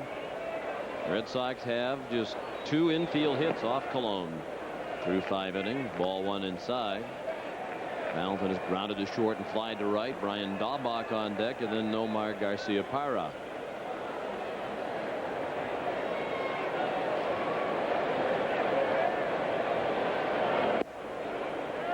Strike on the inside part of the plate at the knees.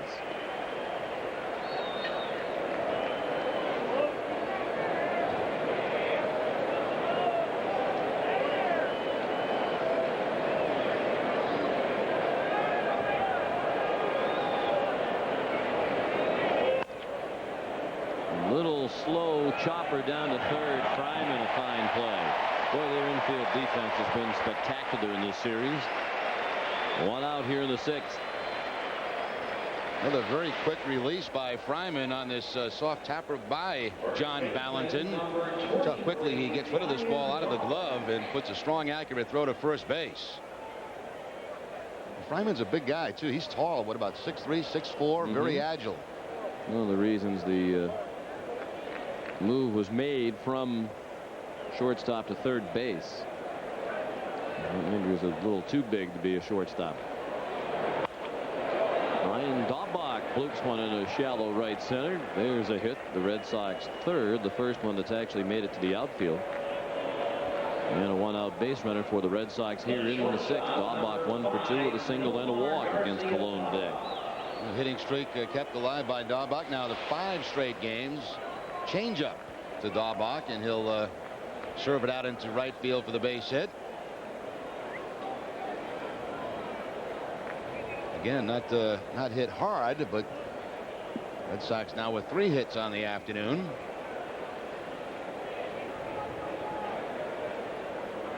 And there's Nomar 0 for 2. 2 ground balls to Fryman at third. And that's hit right at Alomar. Couldn't be a more perfect double play ball, and they turn it 4-6-3. Alomar, Vizquel, Sexton. Inning over. 1-0 Cleveland in the 6th. You're watching Red Sox baseball on the JCS New England Television Network.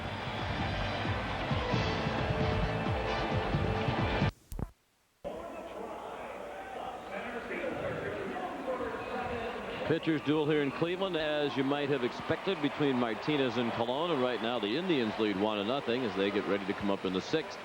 On the scoreboard, the only other game underway in the American League, Chicago still leads Detroit 2-1. They're now in the 7th inning. The rest of the action later on.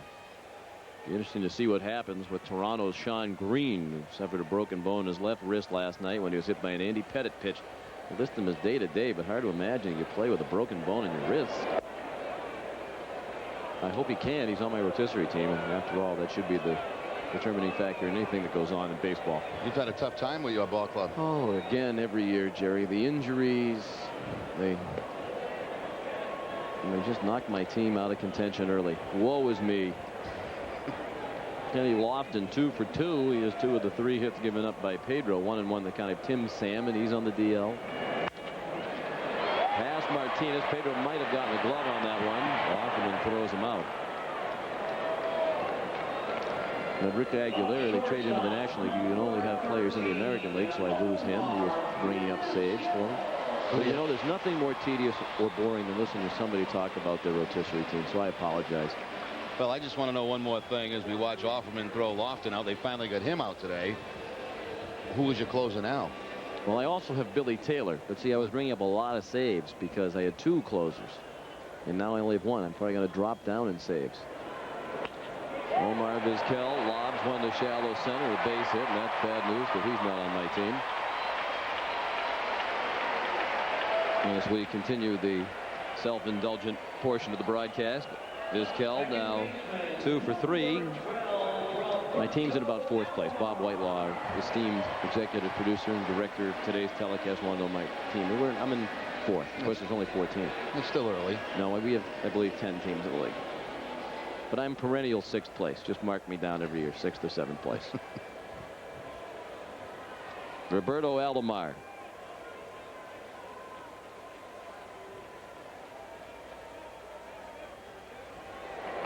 tries to bunt and foul them. You know, the worst thing too is it's a media league, so it's other members of the media who are in this league, and I know they're not very bright. So what does that make me? What is it, local writers you're in with, or is it the broadcasters around? A little assemblage of. It's a broad range of media types.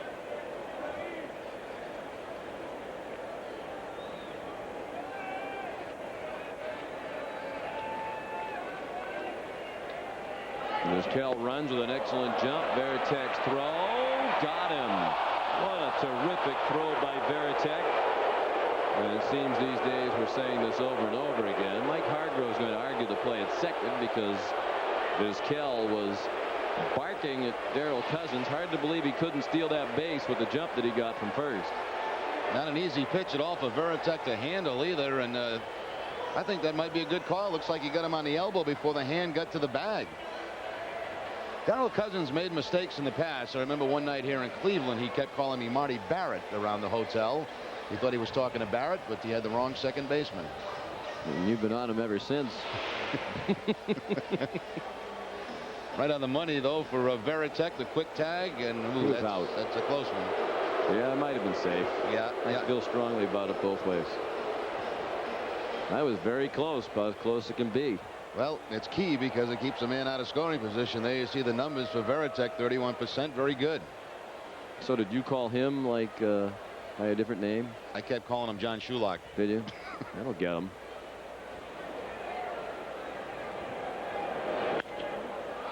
A little lob to left. O'Leary didn't have far to go. And just like that, the inning is over. 6 innings complete here in Cleveland. The only base runners the Red Sox have had. Pedro Martinez has given up a run on 4 hits. That run came in the first. Lofton singled. Vizquel singled in the third. Alomar sacrifice fly, and that's been it. Red Sox haven't hit the ball sharply at all against Cologne. One drive to the warning track by Trot Nixon, and that's it. Troy O'Leary is grounded out. He had the first Red Sox hit, an infield chopper on the right side in the fourth. O'Leary, Stanley, and Varitek due up against Cologne. He throws a strike just above the knee.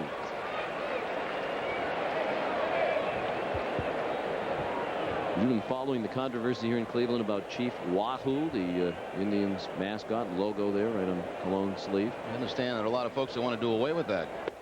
Yes, but people seem very animated on both sides of the debate.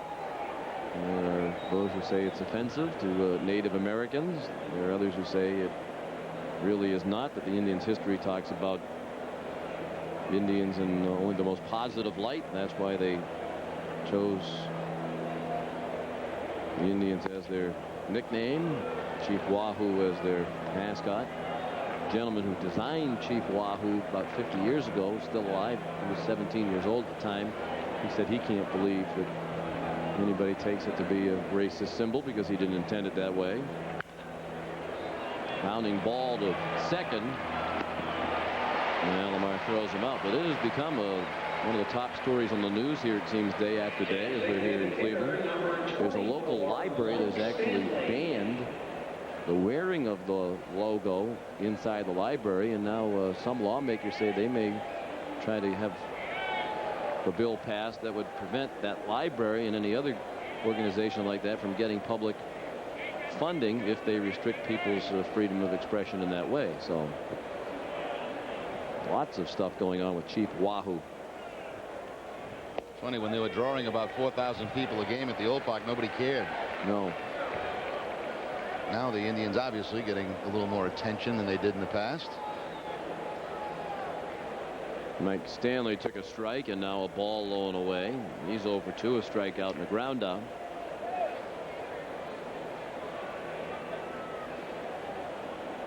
And apparently the Washington Redskins had their trademark taken away. And there's people planning the same sort of legal fight against the Indians. Of course, the Indians merchandise is one of the top sellers in all of baseball, in part because they have sellout crowds here night after night. But it's hard to walk around downtown Cleveland and get very far without seeing an Indians hat, a T-shirt, what have you.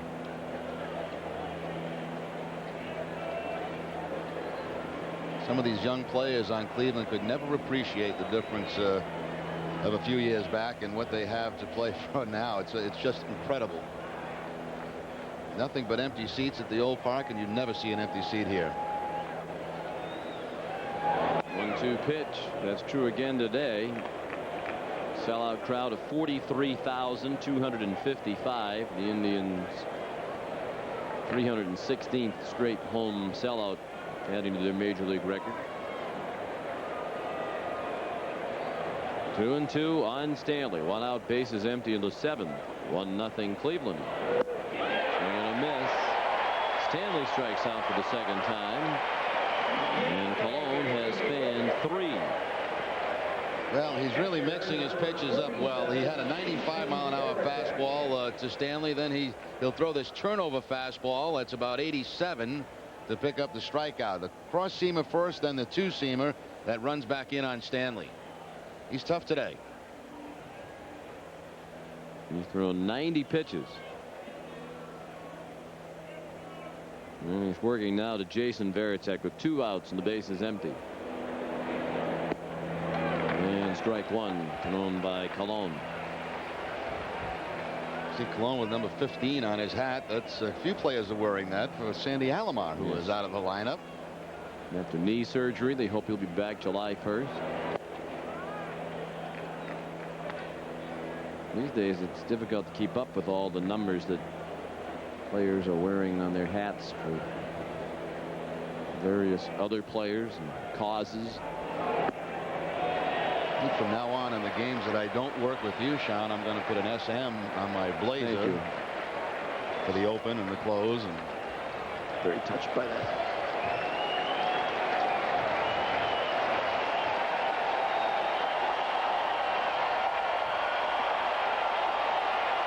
Crowd wants a strikeout.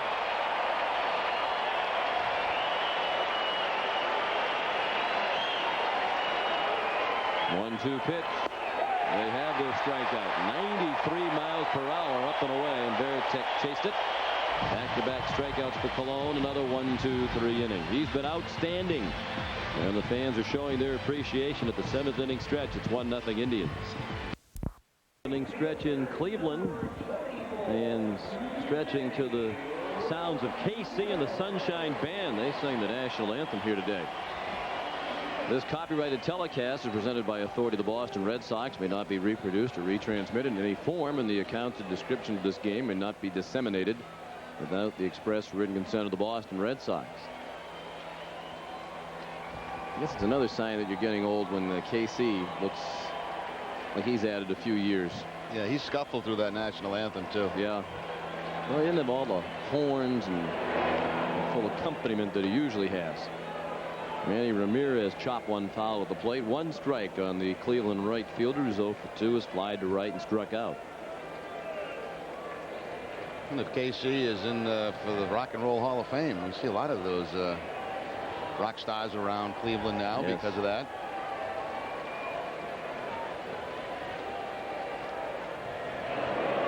Ramirez fouls another one. 0-2. Tomey and Fryman to follow. You still have not been to the Hall of Fame, have you? Nope. I was going to go there on the off day, but that was taken care of with the rain out in New York. Well, it's a big event here in town this week. The rib burn-off at the Burke Lakefront Airport. They have all kinds of rib stands set up. 26 different varieties of ribs for consumption by the public in this city this weekend. It was Martinez feasting on Ramirez in that at bat. Second time Manny is fanned, and Pedro has 5 strikeouts today. A lot of hitters looking bad today with Martinez and Colon. There's that breaking ball and about a half swing there by Ramirez. Second time he struck him out on that same pitch. And with the low strikeout total, the corresponding low pitch count for Martinez, just 75 pitches now.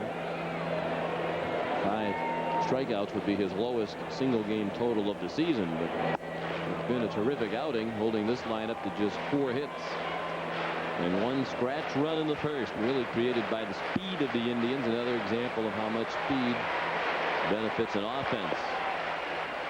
Ball outside to Tomey. 2-1 on the DH, who hasn't had it out of the infield. He's 0 for 2. The Indians have had just 2 hits since the first inning. They've had just 2 base runners since the first inning. Only 4 base runners for the game, as Martinez has not walked a man.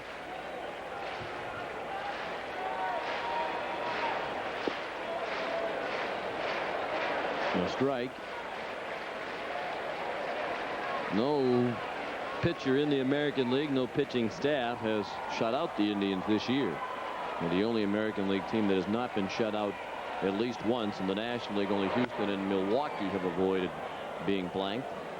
Foul ball off first. 2 balls and 2 strikes on Thome. This may be the most curveballs that we've seen Martinez throw in a game in a long time.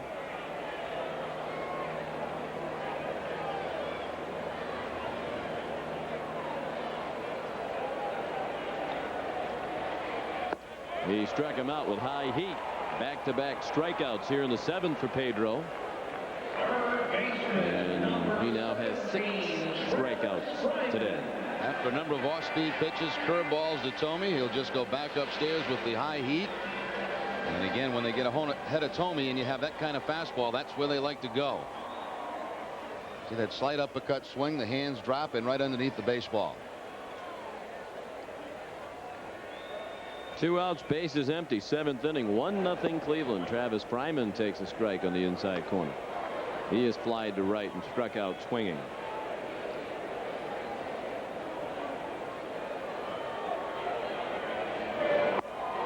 Only 2 Indians in this game have reached base. Lofton has 2 hits. Vizquel has 2 hits. The 3 through 9 hitters are all hitless.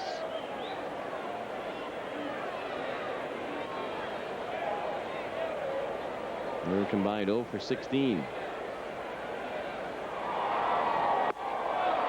Make it 17, and Martinez strikes out the side in the 7th.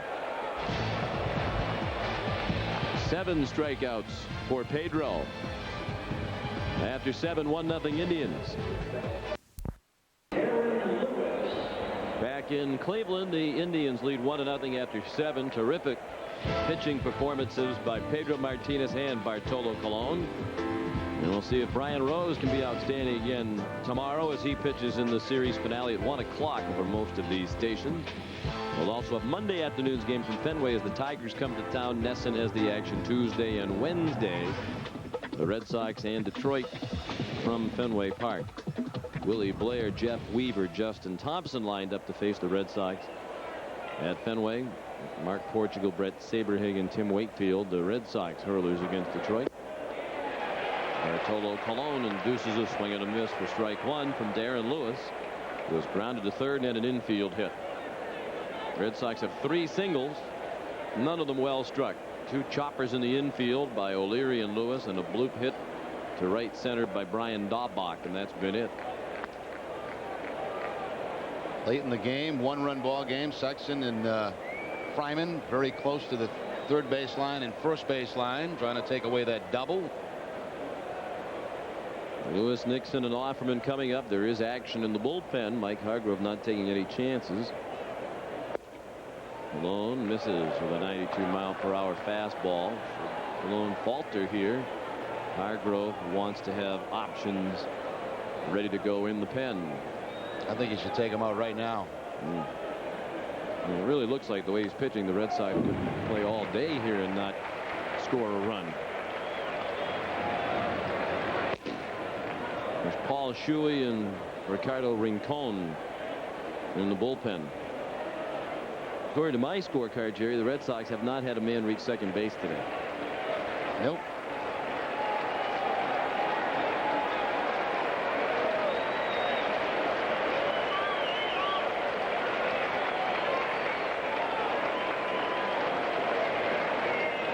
The 2-2. Fouled out of play in the upper deck on the first base side.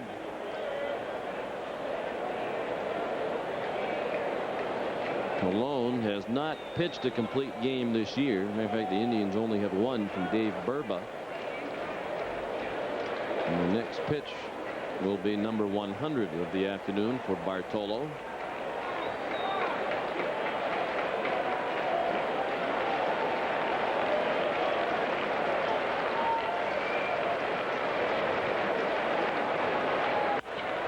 line drive, base hit. And the Red Sox have the lead man on here in the 8th. Lewis has 2 of the 4 Red Sox hits. Each team has 4 hits. Let's pause for station identification. You're watching Red Sox baseball on the JCS New England Television Network. This is WABI TV Channel 5, Eastern and Central Maine's home for Boston Red Sox baseball.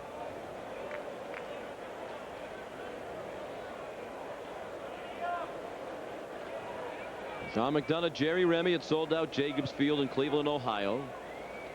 Red Sox down by a run. They have the lead man on here in the 8th. The first time today the Red Sox have had the first man on. Here's Trot Nixon, who was walked and fly deep to center. That was the best hit ball by a Red Sox hitter today.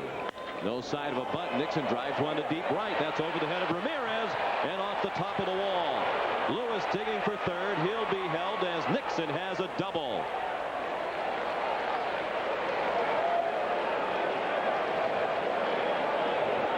I think one of the reasons, Sean, you don't see the bunt there, Nixon's had a couple of very good at-bats against Cologne. He walked back in the 3rd inning, hit probably the best ball all day prior to this one when Kenny Lofton chased it down into the gap. He jumps on that first fastball, that 2-seam fastball that turned over, and it turned right up back over the plate. Hard line drive, just missing the home run for Trot Nixon. No, the top spin line drive, had it not been, Trot would have had a home run. The Red Sox would have had the lead. Instead, it's the 6th double for Nixon. And now the Red Sox are in great position to tie it up or take the lead with 2 men in scoring position and nobody out. And the pitching coach, Phil Regan, on his way to the mound. Jose Offerman will be the next hitter for the Red Sox. Shuey and Rincon should be ready in the bullpen, but generally when Regan goes out, it's just a chat with the pitcher. Mike Hargrove usually makes the pitching changes. Yeah, you got to wonder, Sean, if maybe the Indians were expecting Nixon to bunt and that first fastball just laid right in there. And instead it was a swing away sign for Trot Nixon, and boy, he hit a rope. Well, Fryman was well in on the grass at 3rd when Trot stepped in. Sexton was holding Lewis at 1st. Now the infield back with the exception of Fryman, the 3rd baseman, in on the grass for Offerman. Jose 0 for 3. Last time up trying to bunt his way on, and Cologne threw him out. Offerman with Valentin on deck. Playing back on the right side. If you're going to make out on the ground, you've got to pull the ball here. Advance a couple of runners. Offerman takes a fastball or a borderline strike. And that would have been a tough pitch to pull. That fastball away and hard. 1-0 Cleveland. 2 men in scoring position for the Red Sox with nobody out in the 8th. The 0-1 to Offerman. And foul tipped a high fastball into the mid of Diaz.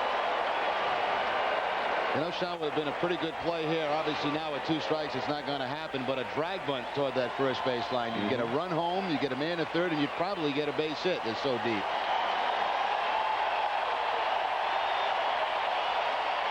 Scoreboard calling for noise. The crowd responding.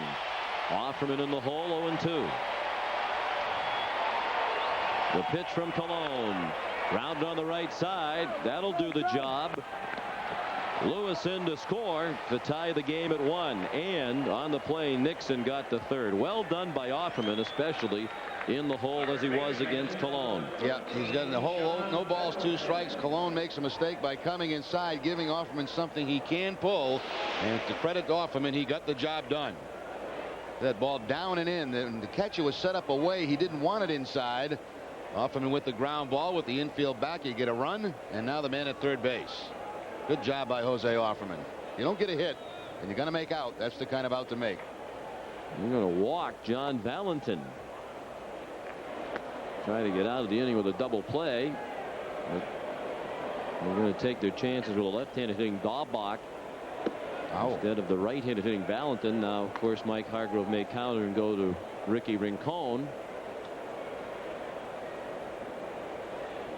Well, if you're Bartolo Colon right now, you've got to be making these pitches out of anger because here it is, a 1-1 ball game, and it looks like he's going to go out and get him to go get a left-handed pitcher. Yeah, think where I'm Mike Hargrove, I just take my chances with Colon the way he's been today against Valentin. But here comes Hargrove with the hook. He's going to bring in Rincon. The pitch to Daubach.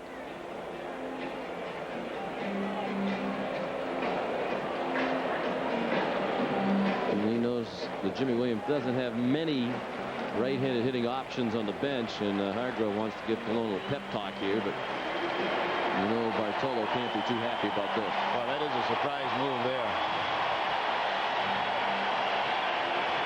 Standing ovation, deservedly so, for the 24-year-old Dominican right-hander Bartolo Colon. He cannot win the game today. He certainly deserved to win with his performance. Ricardo Rincon, the new pitcher after this.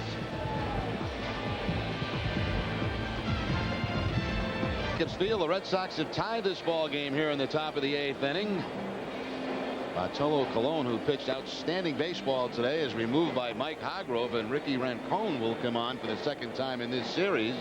He worked in the ball game last night, an inning and a third, and they intentionally walked John Valentin to get to Brian Daubach. We were just checking the numbers between innings. Daubach 4 for 4 so far this season with a home run against left-handed pitching. Of course, that home run was the first of his major league career against Graham Lloyd of Toronto. That broke a 4-4 tie in the 9th inning of the ball game up there. The Red Sox went on to win it 8-7. Here's Rincon, who pitched last night. Fastball and a hard slider, the main weapons in his repertoire.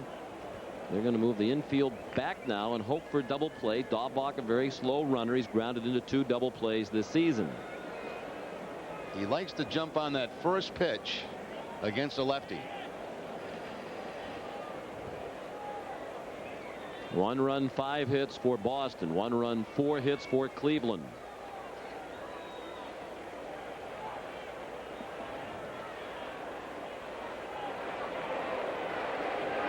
Infield back at double play depth. The outfield more or less straight away. The center fielder Lofton perhaps a step toward left. Daubach does jump on the first one and fouls it out of play.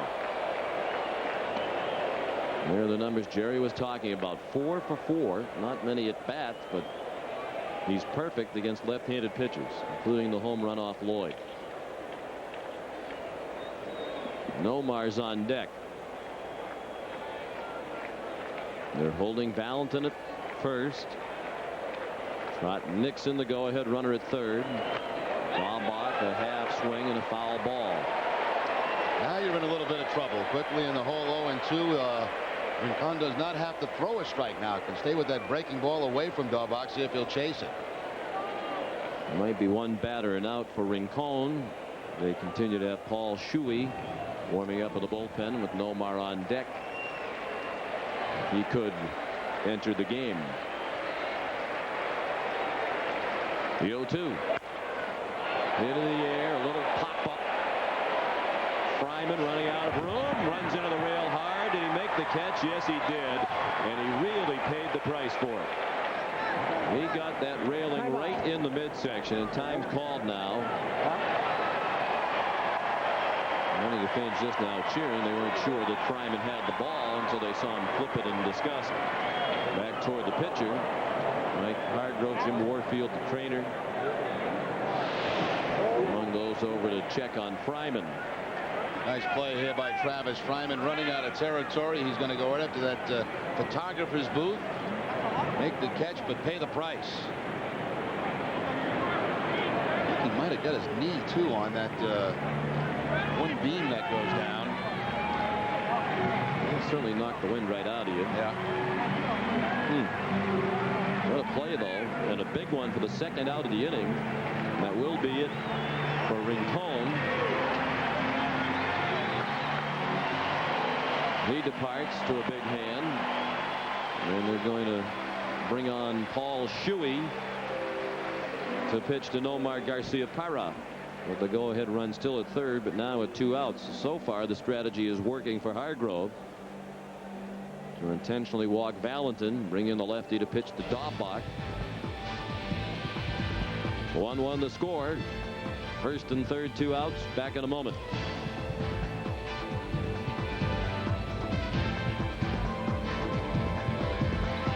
Right-hander Paul Shuey, been a strikeout pitcher so far this season. 24 strikeouts in 22 innings. Shuey spending some time on the disabled list. Matter of fact, you heard that hamstring in that series against the Red Sox back at Fenway. That's the 7th time in his career he has been on the DL. But he's tough. Yes. And I think he could be their closer of the future. One other reason why the decision by Hargrove to walk John Valentin was interesting is that certainly increased the possibility that here in this inning they'd have to pitch the Red Sox best hitter, Nomar Garcia-Parra, with perhaps the game hanging in the balance, and that's the situation right here. The other thing about that too, Sean, he was fairly confident by bringing in the left-hander that they were not going to pinch hit for Daubach. Maybe knowing those numbers. And knowing that there aren't a lot of options for Jimmy Williams on the bench from the right-handed side. If you're wondering, Damon Buford, Jeff Fry, Creighton Gubonic, the options off the bench for Williams, but why would you pinch hit for Daubach when he's perfect against left-handed pitchers so far? Shuey to Garcia-Parra, ball low and away. Nomar's 0 for 3 today. He's been outstanding this season in the 7th inning or later. Today's grounded out 3 times, once into a double play. 1-1 the score. Runners at first and third. Nixon at third. Valentin at first. Check swing. Strike, says Joe Brinkman down at first. You see a number of those tentative swings and half swings today from Garcia-Parra, almost as if he's not picking up the ball very well. Yeah, certainly against Bartolo Colon, and the same thing there with that curveball. One thing about Shuey, he's got that split finger. Sometimes that ends up in the dirt. That one's low and away. 2-1 on Garcia-Parra with Troy O'Leary on deck and no action in the Cleveland bullpen. We're going to sink or swim here in the 8th with Paul Shuey, Valentin and Nixon at first and third. Sexton half-heartedly holding Valentin at first. Pitch in the dirt. Did he swing at that? Yes, he did. Well, easily could be ball 4 on 4 straight pitches, but a couple of half swings for strikes. They have Shuey even with Garcia-Parra at 2-2. That's what we're talking about. That split of bouncing that time, but a nice play by Diaz. Not allow that run to score.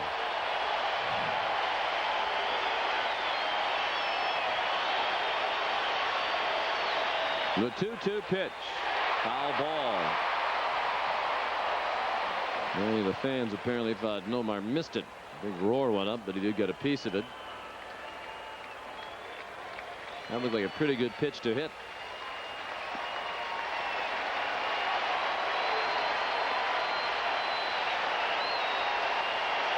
Another 2-2 and a high drive to left, way back and gone.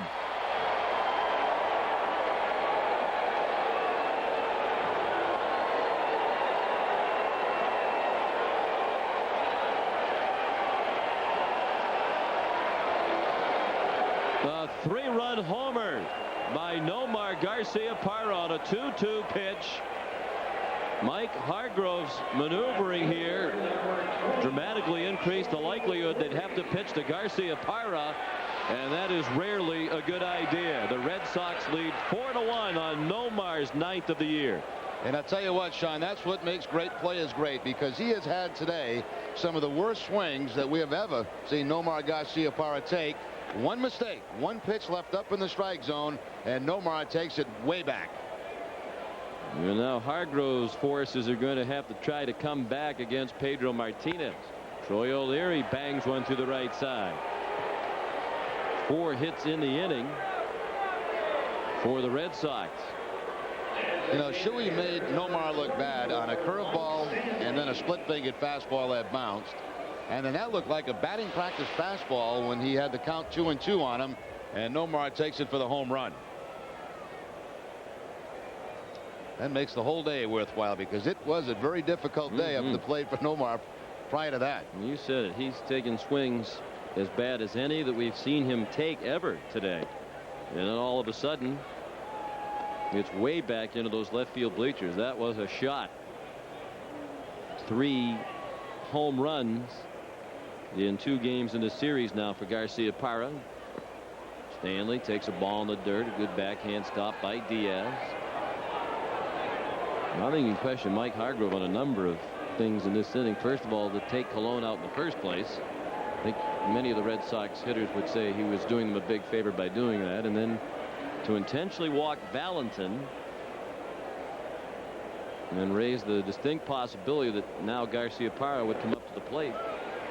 That doesn't make much sense either. Well, I can tell you from a player's point of view, when you're sitting in that dugout and you see the kind of effort that Colon has put against you today, you are happy to see him get out of the game. 4 runs here in the 8th for the Red Sox. 3 of them charged to Colon, who now is on the hook for a loss.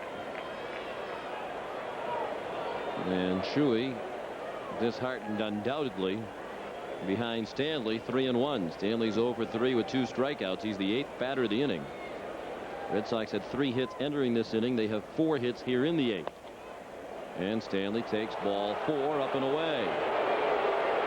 And the Bluebirds are out again here at Jacobs Field. Number 47, Jason Varitek.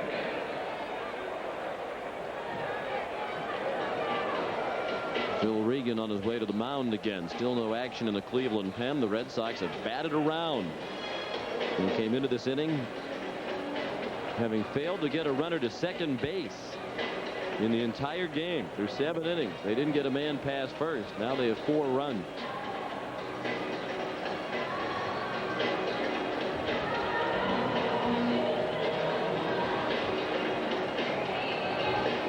Grady Little give him a little pat on the back to Jimmy Williams.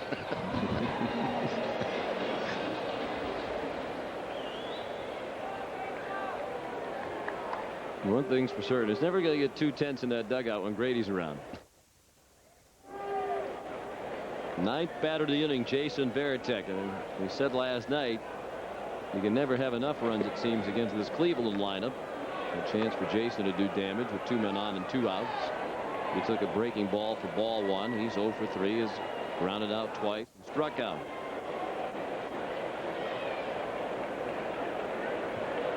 In the dirt.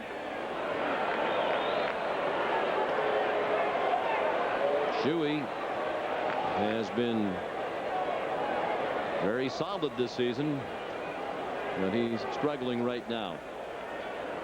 All 3 men he has faced have reached base. The homer by Garciaparra. Then the O'Leary single, the walk to Stanley. Fryman in trying to calm him down. And the other thing, too, giving those guys that are loosening up there a few more tosses. They just got 2 guys up in the bullpen. Infielders hate that. They tell them to go talk to the pitcher. What are you going to tell them, you know? I'm out here to waste some time. 2-0 fastball is a strike. Well, what do you say? The manager really wants to take you out, so I'm here to help him do the job. I'm the guy they told to come talk to you because you don't have much time left.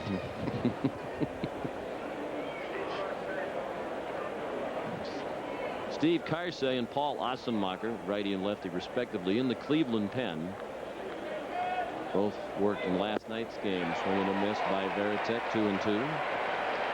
Meanwhile, Pedro Martinez now in position for his 9th straight win. He'll take the mound in the bottom of the 8th with at least a 3-run lead. And he has been mowing down the Indians all afternoon. Just 1 scratch run for Cleveland in the first. Pedro's had a long wait in the dugout in this inning, but he's happy to have had it. The count is full, so with 2 outs, the runners will be going. O'Leary from second and Stanley from first.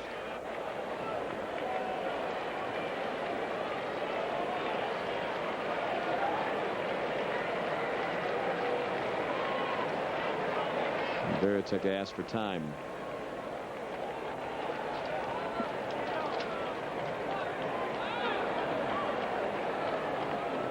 Now a ball got loose in the Cleveland bullpen, came out onto the field in center. Delay as it was retrieved by the attendant.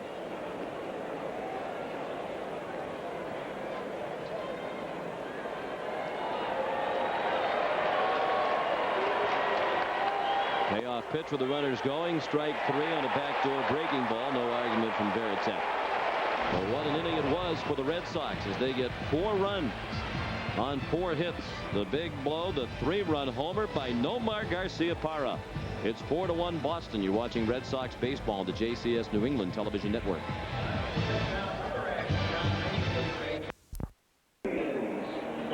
Fielder, number 23, David Justice. Pedro Martinez in position now for victory if he can get the final 6 outs.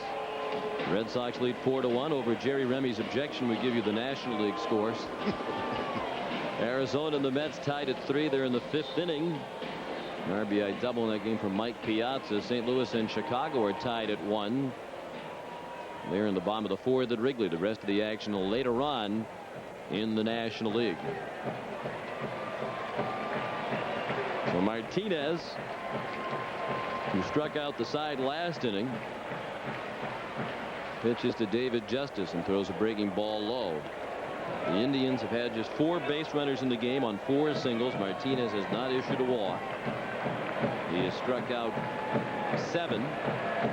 Justice has popped to short and grounded out. Bottom 3rd of the order here for Cleveland. A strike with the fastball. Action in the Boston bullpen. Real Cormier is throwing.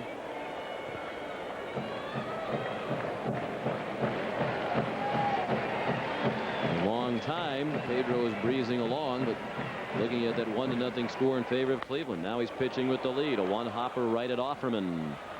1 out. 5 in a row retired by Martinez. Well, he looks like he's got stronger, Sean, as the game has gone on. He didn't have to make a lot of pitches early in the game, did not have a lot of strikeouts. But then as the game's gone on, a little bit stronger. The 3 strikeouts last inning.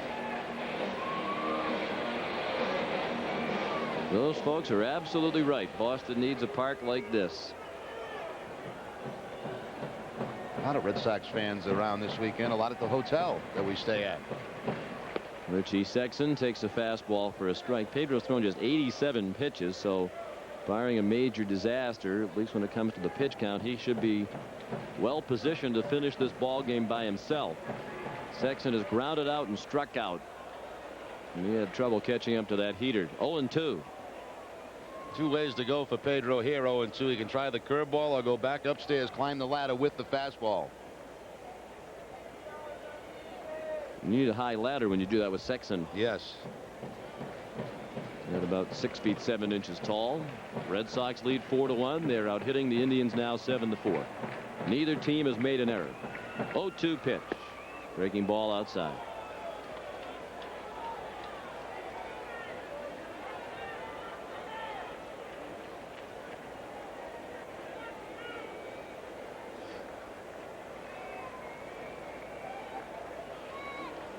The 1-2.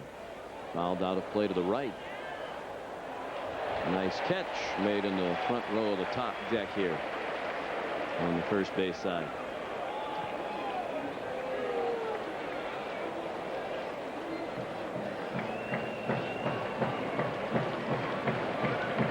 And the guy with the drum is here. 1-2 pitch. He struck him out with the breaking ball in the inside corner. Number 8 for Martinez. He's fanned 4 of the last 5 Cleveland hitters. Thought of this ball inside. The curveball, not exactly where he wanted to throw it. Veritek was away. It went inside, but still freezing Sexton, and all he can do it is admire that one.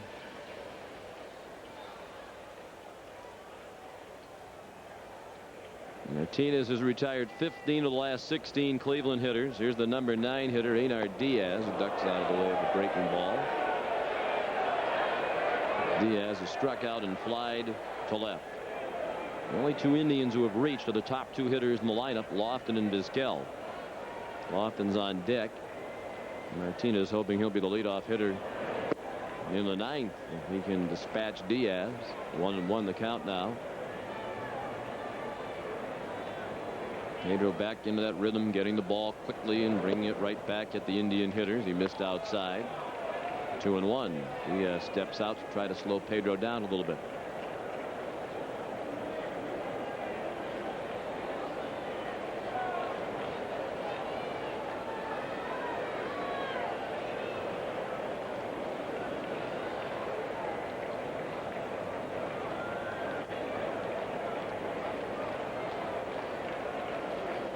The 2-1 pitch. Slashing swing and a miss. Pedro would love to punch him out right here after all this stepping out and adjusting the gloves. He'd really be a candidate to get drilled were it not such a tight situation right now. Pedro had a little more of a lead. Swing and a miss. He did strike him out. Another 1-2-3 inning for Martinez. There's a reality starting to sink in with us about Pedro. He's pretty good. We go to the 9th. It's 4-1 Red Sox.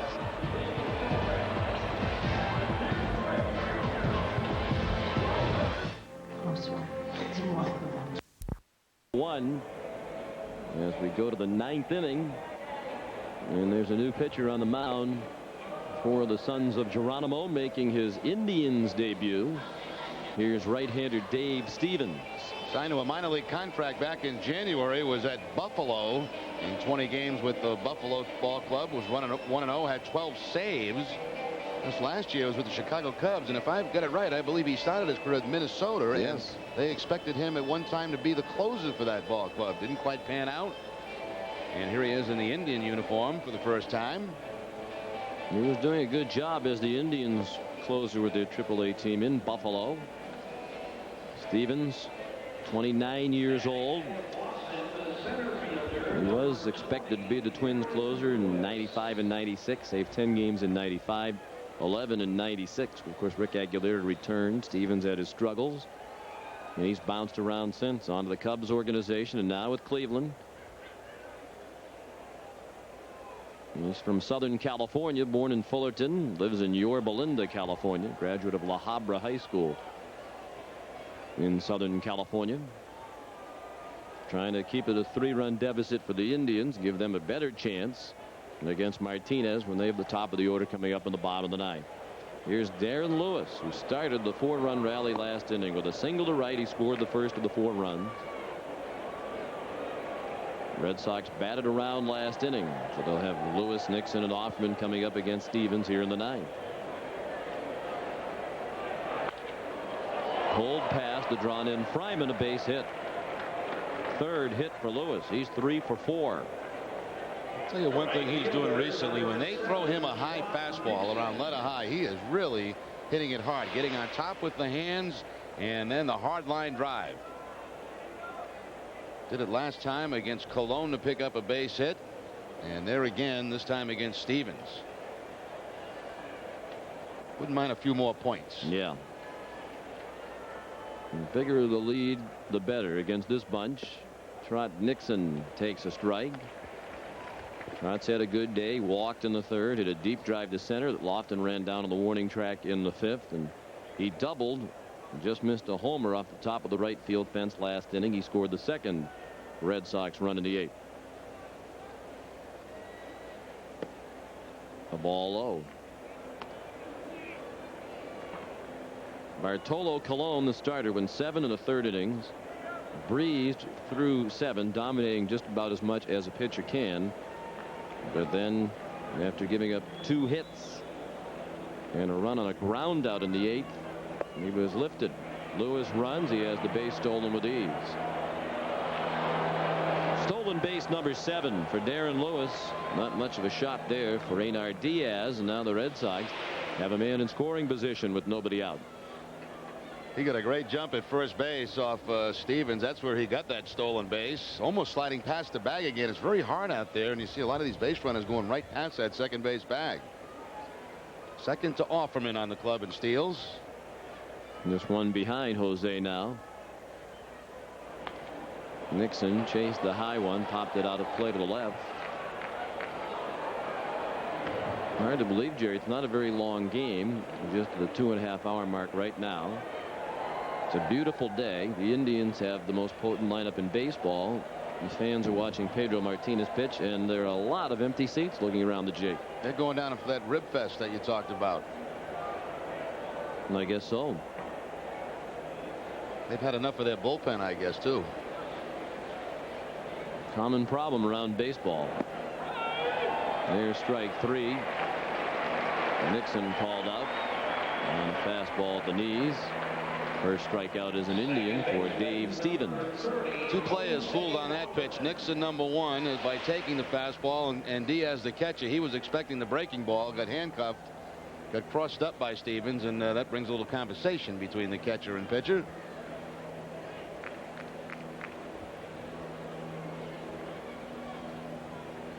One out. Big first out for Stevens without that runner advancing over to third. Lewis at second. 4-1 Boston in the 9th. Jose Offerman, the hitter. He had an at bat last inning that should not be forgotten. He came up with runners at second and third and nobody out. The Red Sox down 1-0. He quickly got on the hole 0-2 and then managed to hit a ground ball to the right side that brought in the runner from third and moved the other runner from second to third. He did it with a tough pitch. Now he lobs one to left, and an easy play for Justice. 2 outs. Lewis still at second. In the bottom of the 9th, the top of the order due up. Fort Cleveland, Lofton, Vizquel, and Alomar against Pedro. Well, there is activity in the Red Sox pen.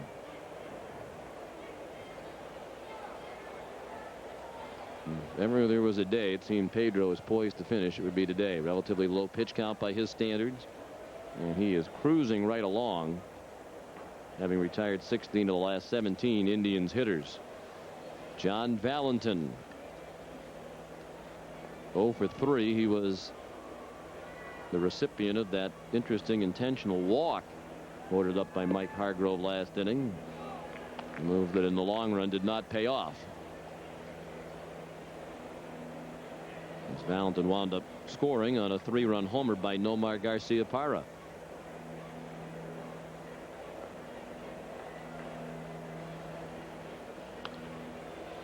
Fouled back over to our right.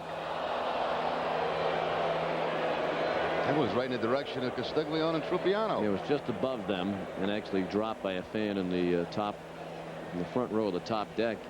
Dropped back down below. It's bad when you drop it, but when you drop it so that you have no chance of retrieving it, the ultimate indignity.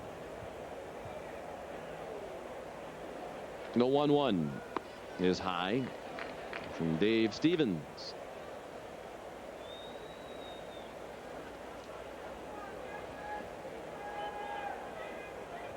I mean, he knows after what happened to DeLucia last night, he needs to perform right away. DeLucia got 1 outing up from Buffalo and got designated for assignment after he struggled. He's going to get another shot, I think, because he's already done better than DeLucia. Yes.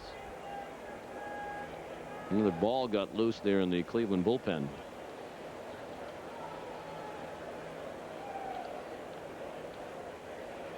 How is that happening? I mean, I don't know. Looks like it'd be tough to get a ball in the field from that angle.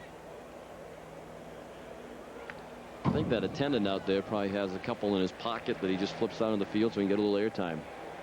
A little FaceTime in front of the 43,000. We're going to keep an eye on him.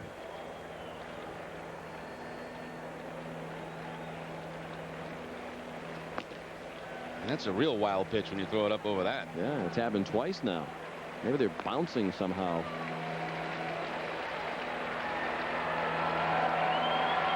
Two and 2 on Valentin, trying to keep the inning alive. Give Daubach a chance, perhaps driving that runner from second. A breaking ball low, and the count is full.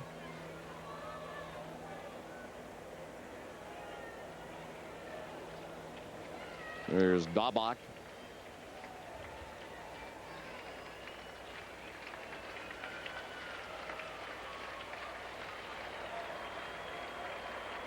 Payoff pitch. Pulled foul down the left field line. Valentin apparently broke his bat.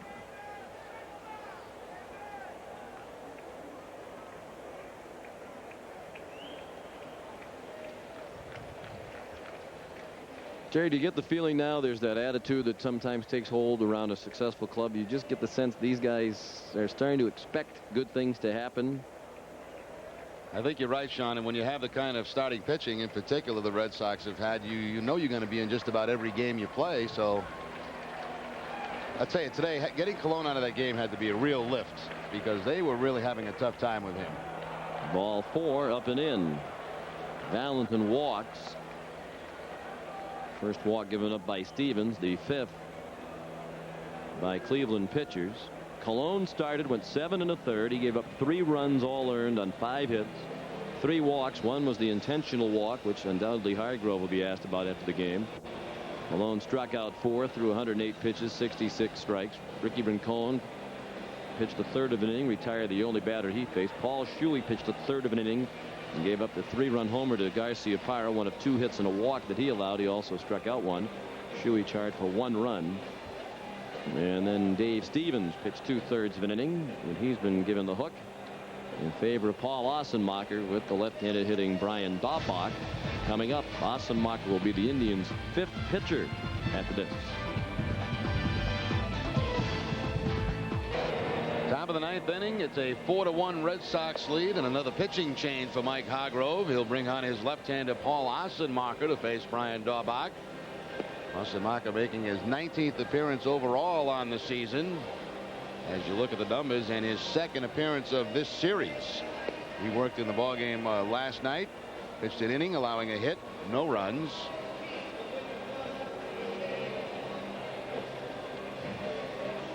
As you mentioned last night, Sean, this is his 608th appearance in the 90s. That's tops among all relievers in baseball. And a lot of situations just like this come on to face maybe one hitter. That hitter being a left-hander that's not likely to get pitch hit for.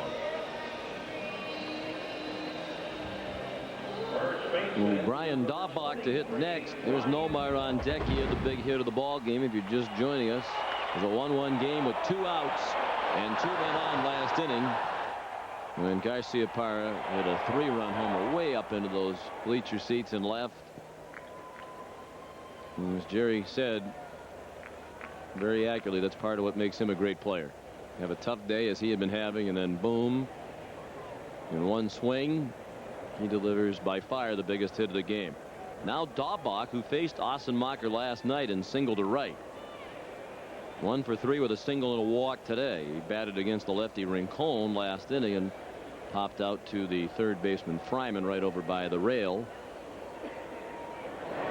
First pitch from Ossenmacher, breaking ball wide for ball 1.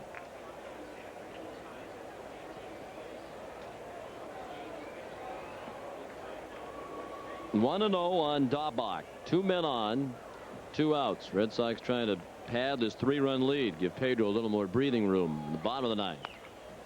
Little dribbler down to 3rd. Fryman will go across the diamond with it to Sexton. And that ends the inning. The Red Sox strand 2. They've left 8.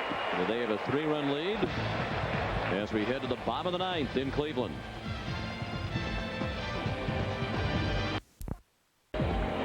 Pedro Martinez getting ready to face the top of the Cleveland order.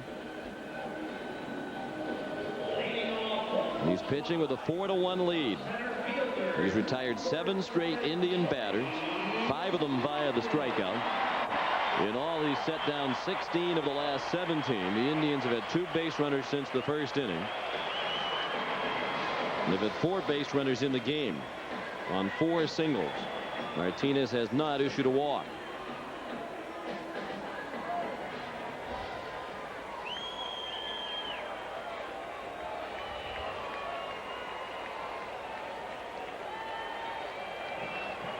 Here's Kenny Lofton, who has 2 of the 4 Cleveland hits. Lofton, Vizquel, and Alomar coming up.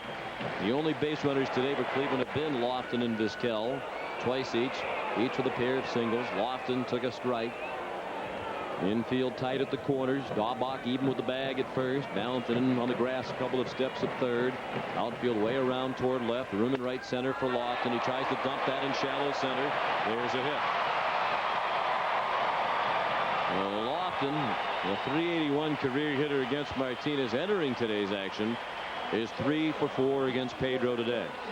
Hell, he's done about everything. He's thrown him fastballs that he's got hit on. He's thrown change-ups that he's got a hit on.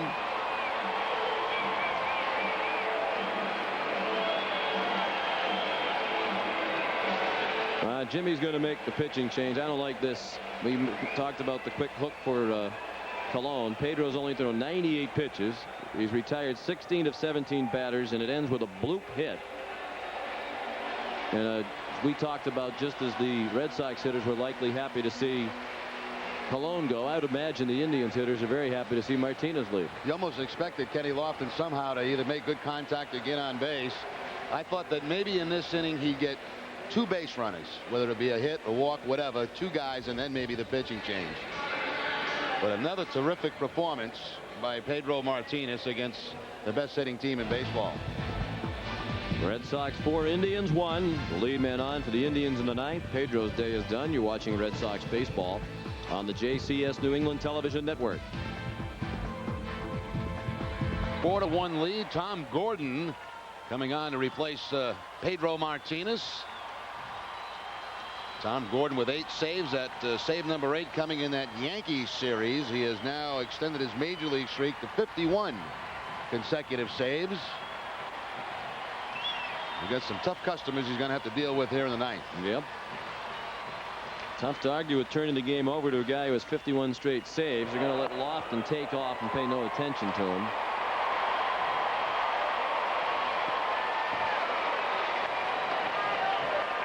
They should not credit him with a stolen base. That was clearly defensive indifference. Omar Vizquel, the only concern for Gordon right now.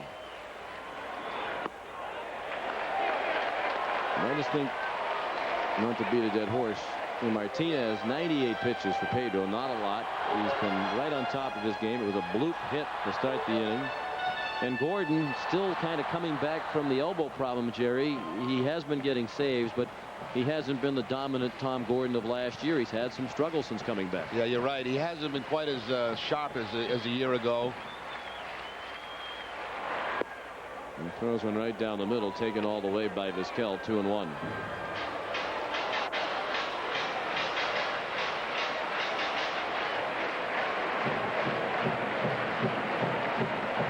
Red Sox. Tying run in the on-deck circle for Cleveland with nobody out. Lofted at second. Alomar on deck. The 2-1 to Vizquel is up and away. You see that fastball, only 86 miles an hour for Gordon.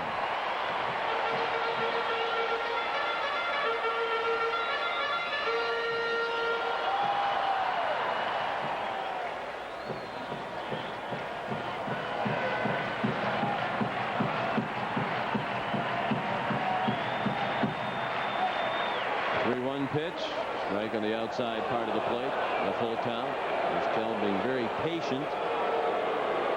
And that's not typical of him. He's walked just 13 times all year. But that's the right thing to do here. Gordon falling behind in the count. You got the potential tying run on deck. Make him throw.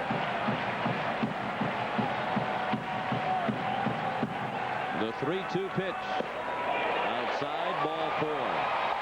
Here comes the tying run to the plate with nobody out. See, by taking that strike, he gets Gordon to the 3-2 count, still struggling with control, draws the walk. He can't tie the game if he swings the bat, but the guy coming to the plate certainly can. And Valentin into the mound to chat with Gordon.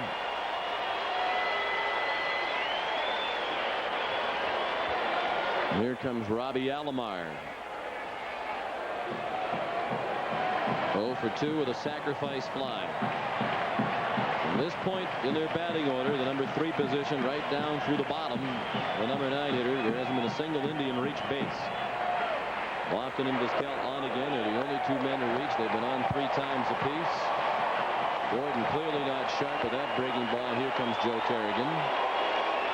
To me, Sean, since coming off the DL, that has been the pitch that has not been consistent for him. At times he's been clocked up over 90 miles an hour with the fastball, but the good sharp breaking ball has been there maybe 1 out of every 3.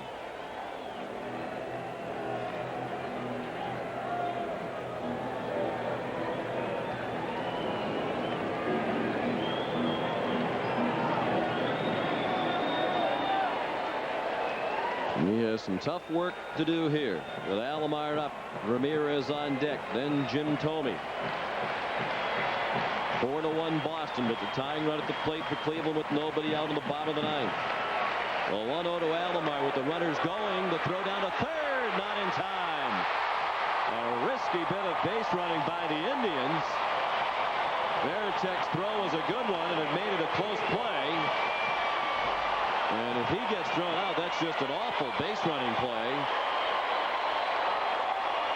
But they made it. Let's put it this way. At this stage of the game, that's a lot closer than it should be if you're going to try to steal third.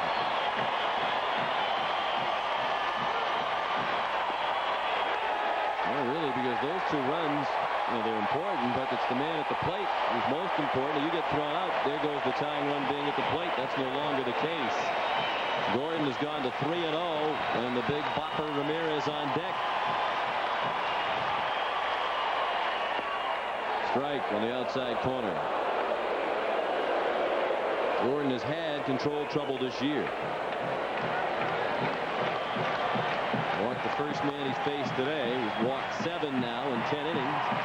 And he's behind in the count 3-1 with Alomar. The pitch. Ball 4, low and away. Gordon wants to know where it was from Dale Scott. Back-to-back walks since Gordon came in. Now the tying run is at first with nobody out. The potential winning run at the plate. And the person of the man who would be the MVP in the American League this season at this point.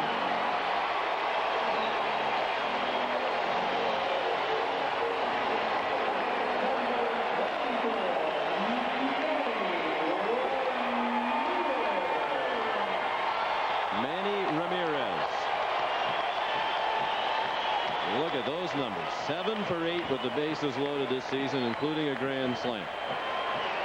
Major league leading 60 runs batted in. Outfield around to right. Infield at double play depth. Gordon fighting control trouble. There's a good snapping breaking ball. And a waving swing and a miss for strike 1 to Ramirez. I wish you would have hit that ball. Yes.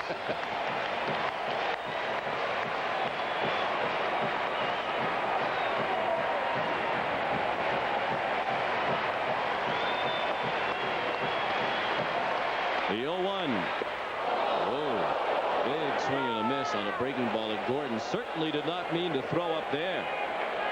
The hanger looked to be about letter high, and Ramirez missed it.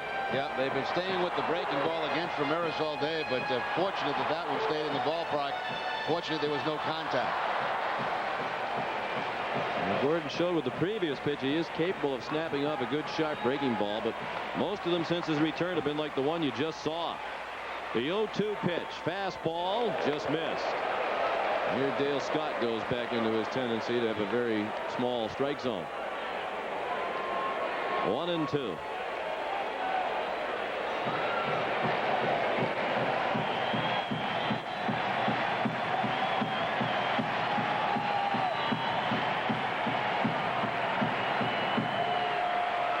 The pitch. Chopper down the line. Fair ball. He stepped on the bag at third. That's a double play. Valentin stepped on the bag at third, according to John Shulock, and through to first for a double play. 1 run scores.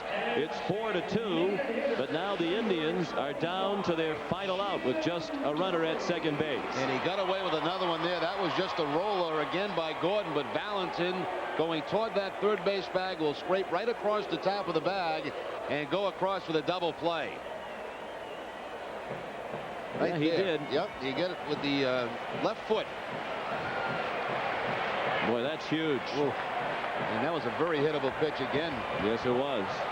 No RBI for Ramirez because of the double play. Lofton scored. That run charged to Martinez. Gordon responsible for the runner at second, Alomar. Now Jim Thome just the potential tying run at the plate. They no longer have the winning run at the plate because of the double play. And Thome's 0 for 3. A pop out, a ground out, and a strikeout. 1 strike to count on Thome. Veritek setting up outside. Gordon stepped off. Jason wants to go to the mound and chat with Gordon.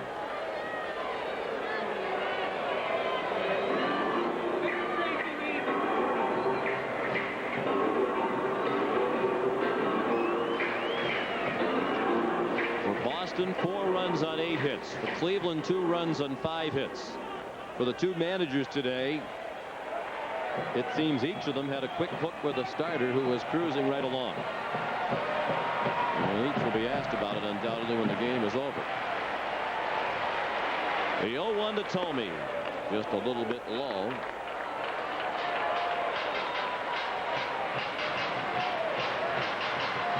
What do you do if you're having breaking ball and your fastball is nowhere near its usual velocity?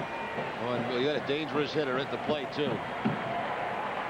There it is again. See, not much snap on it at all. And throw him a strike. Don't risk bringing another potential winning run to the plate. 2 balls and 1 strike. Travis Fryman is on deck.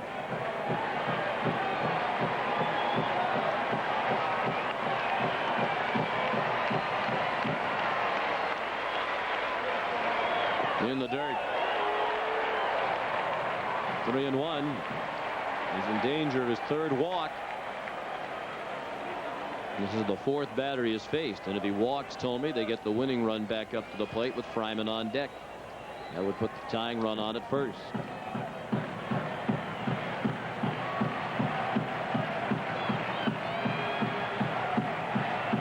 Nomar, the runner at second. Very good speed. 3-1 pitch. And what was wrong with that one? Called ball 4. Gordon didn't like it. Looked in with hands on hips and then took a stroll. So Gordon's walked 3 of the 4 men he has faced with a double play ball mixed in. Let's pause for station identification. You're watching Red Sox baseball on the JCS New England Television Network. This is WABI TV Channel 5, Eastern and Central Maine's home for Boston Red Sox baseball.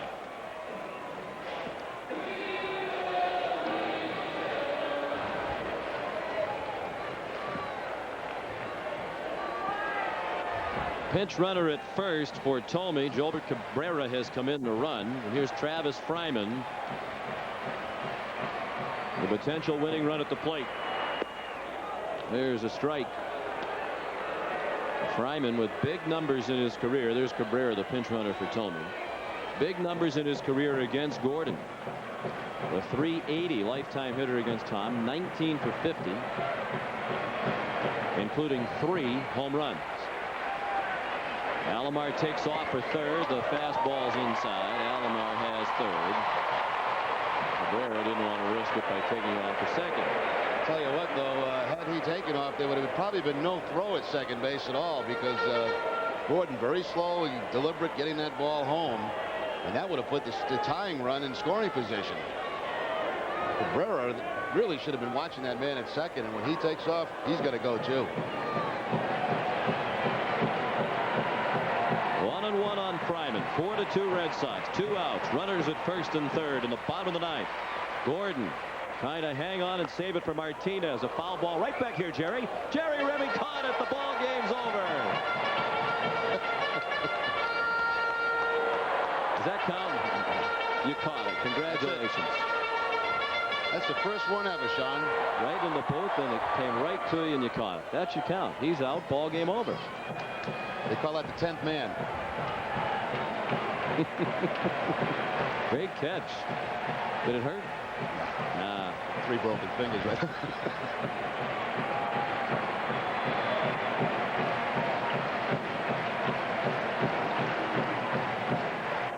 Now the 1-2 pitch. High fastball popped up by the dugout. It's going to be in the seats. Looked for a moment like it had a chance, but it wound up 6 or 7 rows deep.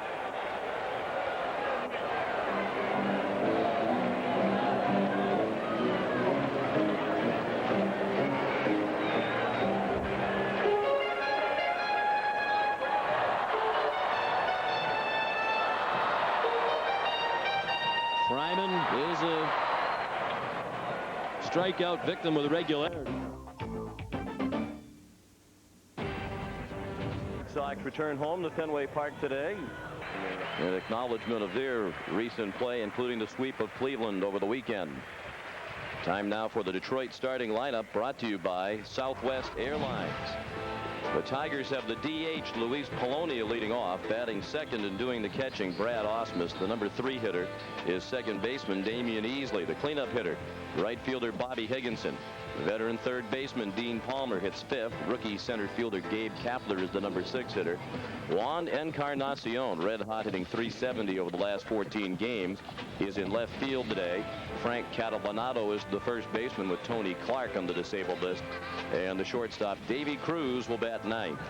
Red Sox are 5th in the league in defense, 31 errors in their 49 games. It'll be John Ballantyne at third base, Nomar Garcia-Parra the shortstop, Jose Offerman at second, and Mike Stanley at first. Left to right, Troy O'Leary, Darren Lewis, and Trot Nixon. Creighton Gubana gets the start behind the plate, and on the mound, right-hander Mark Portugal. This will be stock number 10. The record of 3-3, 4.59 ERA. Opponent's only hitting .234 off Portugal. That is 6th best in the American League, and he is currently trying to stop a 2-game losing streak. The last 2 starts coming against the New York Yankees. He's also 0-1, but pitched a terrific game earlier this season against the Tigers. Brad Ausmus hit a home run off him in what probably the quickest game of the year. An under 2-hour ball game at Tiger Stadium. Jimmy Williams perhaps now just starting to be appreciated by the Red Sox fans, the local media.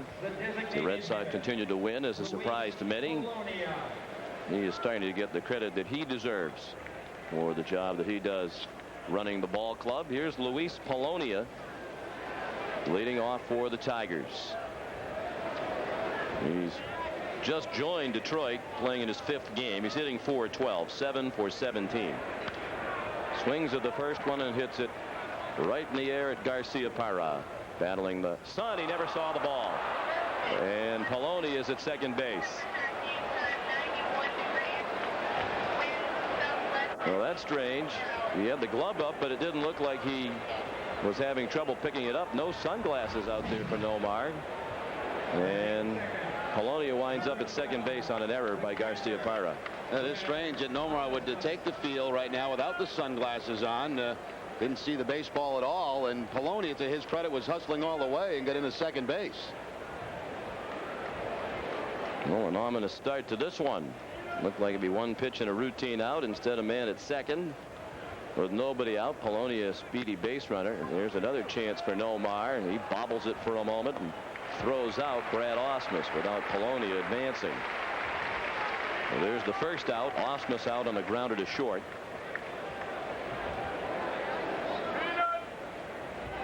Well, that's a rarity for Garcia-Parra. His second error in as many days. Heading into yesterday's game, he'd made just 3 errors all year. Seems awful tough to give him an error on a ball that you can't see. Usually those drop in and they give him base hits. Damian Easley takes strike 1.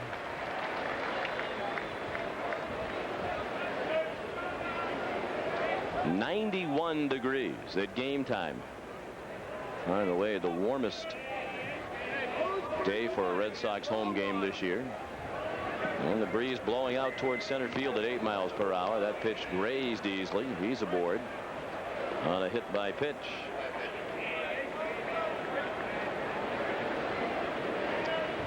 That's the 6th time this season that Damian Easley's been hit by a pitch. He is 3rd in the league in that category. Portugal trying to come inside, just gets a piece of the uniform of Damian Easley, and now a 1st and 2nd situation with 1 out. And they'll hope to get out of the inning with a double play ball off the bat of Bobby Higginson, who takes ball 1 down and in. Higginson hitting .250, 7 homers, 25 runs batted in.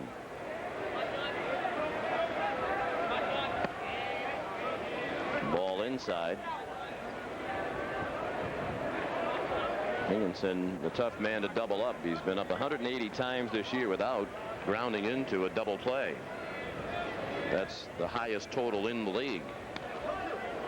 Now, when you see those kind of numbers, it's either a guy that hits a lot of fly balls or a guy that has tremendous speed. I would consider Higginson pretty much a fly ball type hitter.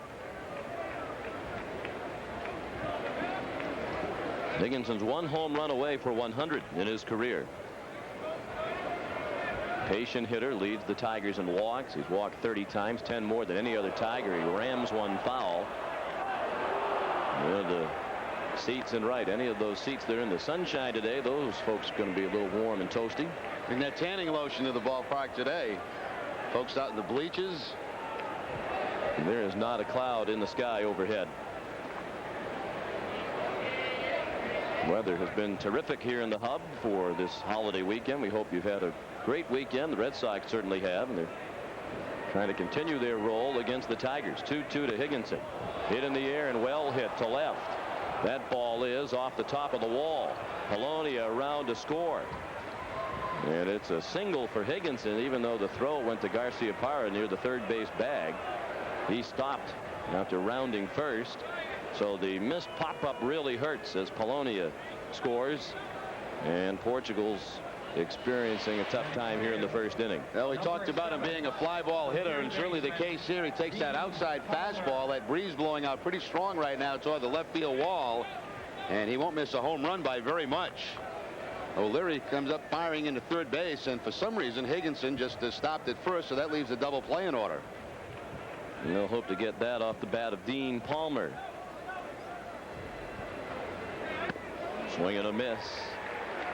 And that's a regular occurrence for Palmer, who's fanned 45 times this year. He's hitting .263, 10 homers to lead their team, 26 runs batted in.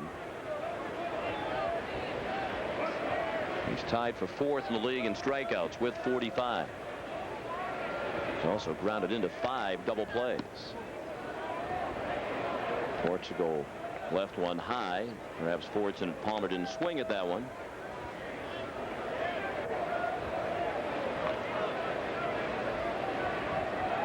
Higginson at first. Easily at third. 1 run in. Still just 1 out.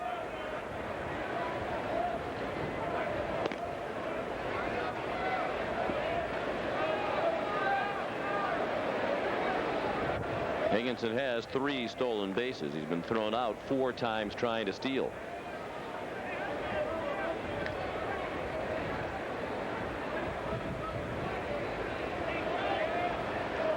Big hole on the right side of the infield for Palmer, with Stanley holding the runner and Hoffman playing up the middle. Off-speed pitch. Palmer out the head of it. Good change up that time by Portugal. There you see the strikeout numbers. Delgado leading the league. Canseco, Troy Glass of Anaheim, then Dean Palmer and Cruz.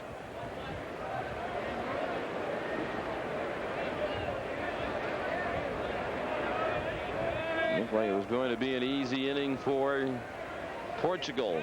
It turned out to be anything but. Palmer had his best game as a Tiger. This is his first season with Detroit. He had his best game for the Tigers against the Red Sox. Got out to a very slow start, but then hit 2 homers and drove in 5 runs against the Sox on April 21st at Tiger Stadium. 1-2 pitch. Line to left. O'Leary over to make the catch. In to score easily. And the Tigers lead 2-0. Palmer drives in his 27th run of the year. Yeah, that'll tie him with Damian Easley in RBIs on this ball club. Palmer again, another fly ball hitter. Not much of a threat for the double play. And hit that ball hard right at Troy O'Leary, but good enough for the sack. These will be unearned runs charged to Portugal. And here's the rookie Gabe Kapler, hitting .265 in 30 games since coming up from the minors. 5 homers, 15 runs batted in. We've been hearing an awful lot about Gabe Kapler. He's the reason they were able to trade Brian Hunter over to Seattle.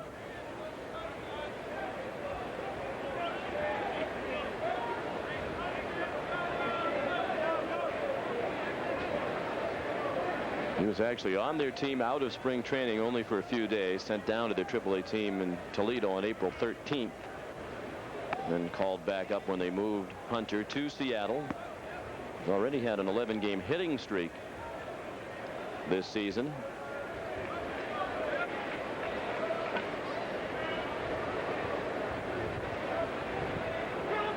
He was the minor league player of the year last year, selected by USA Today, considered one of the top prospects in baseball. Up there with a count of 1-0. He takes a strike, 1-1.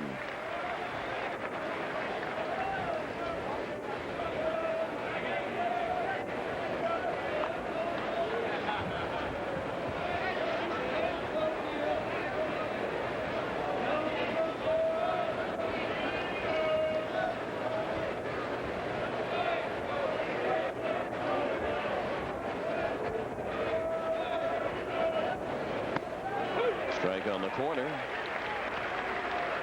1-2 on the 23-year-old rookie Kapler.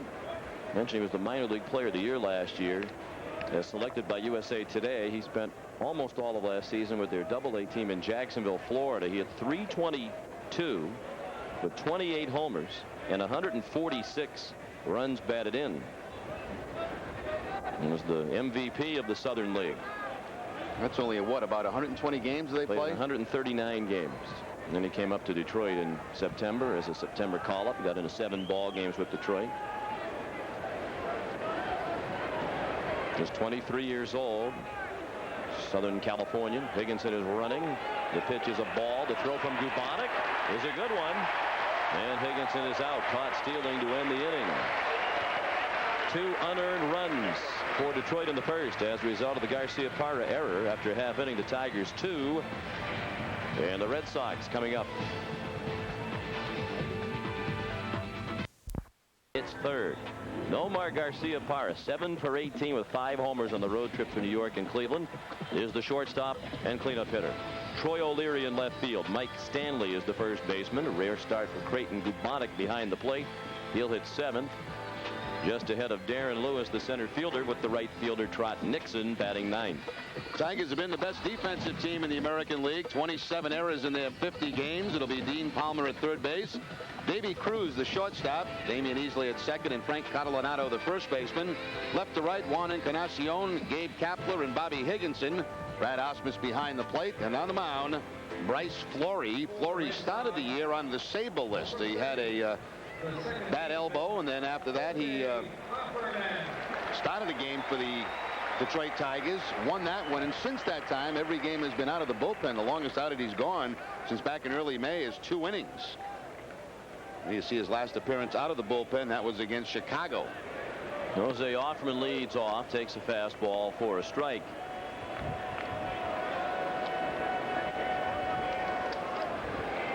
Offerman batting .320. He takes a ball low. The average has been dropping a bit lately. The homer and 21 runs batted in. Jose was just 5 for 24 on the road trip.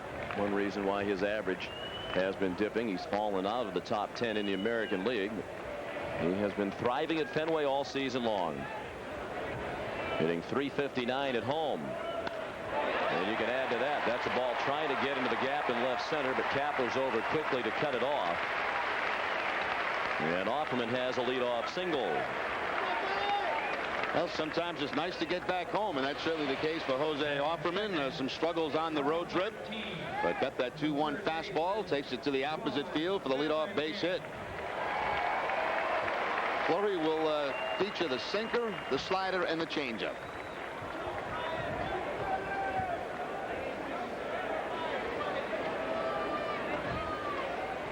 Offerman at first for Valentin, who takes a ball down and in. John's hitting .269, 5 homers, 35 runs batted in. For a couple of days he was in the top 10 in the league in runs batted in. He's fallen just out of it now. 38 runs batted in, good for 10th place. The strike, evening the count at 1-1. Well, I know it's a shock to our system when you're used to the 70, 75 degrees that we've been seeing for most of the last month or so. Then you come out, it's 91. Does it hit the players that way too, do you think? Yeah, I think so, Sean, especially bouncing back third day game in a row. You know, you have a travel day yesterday. I was surprised. I was watching the news last night, and I expected kind of the same weather we had in Cleveland. All of a sudden, 90 for today. I said, Not that humid, though, so still fairly comfortable to play in. Well, we mentioned Valentin traditionally struggles in April. That was the case again this season. He has picked it up in May. On this, the last day of May, hitting .327 for the month. Behind in the count here, 1-2. He waits as Offerman draws a throw. Offerman with 9 steals, the team leader.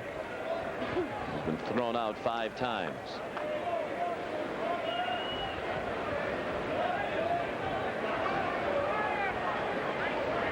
Flory throws over there again.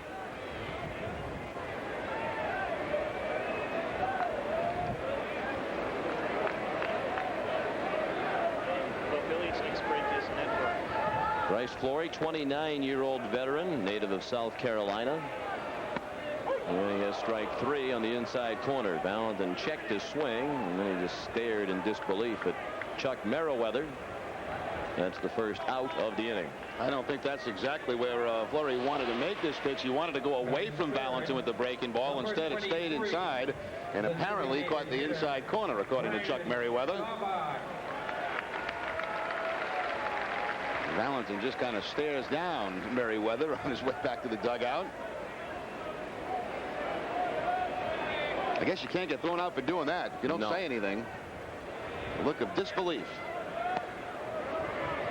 Brian Daubach took a ball outside.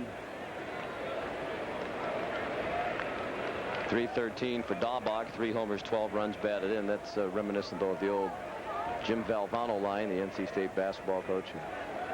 He asked a referee one time, "Can you throw me out for what I'm thinking?" The guy said no. He said, "Well, good. I think you, whatever, fill in your own." I think you're not very good.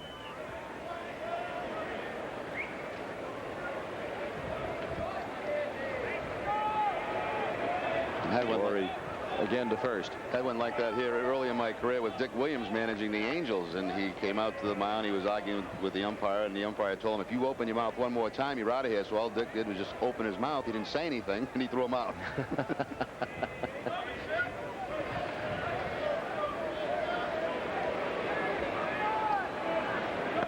Swing and a miss by Daubach.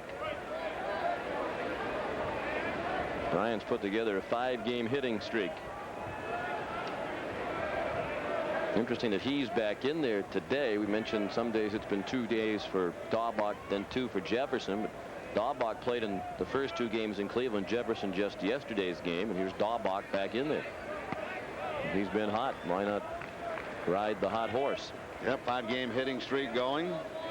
7 for 17 on that road trip.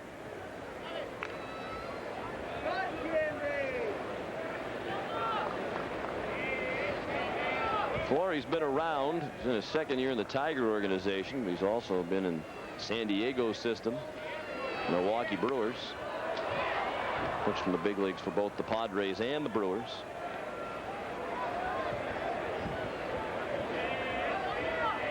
From Goose Creek, South Carolina.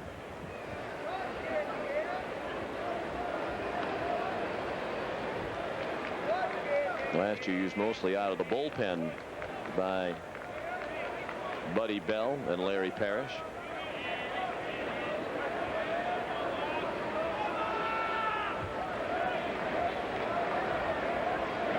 The throw gets away from Catalanato, goes over by the tarp, Offerman at least to second base, and he'll stop there as Catalanato runs it right back in. Now the Red Sox have a runner in scoring position. Each team has made an error here in the first. That one charged the pitcher, Bryce Flory. A lot of attention being paid there to Jose Offerman, and you see not much movement at all from Catalanato as he tried to make that catch. He just stayed in position, tried to reach for it, gets by him, and now Offerman in scoring position.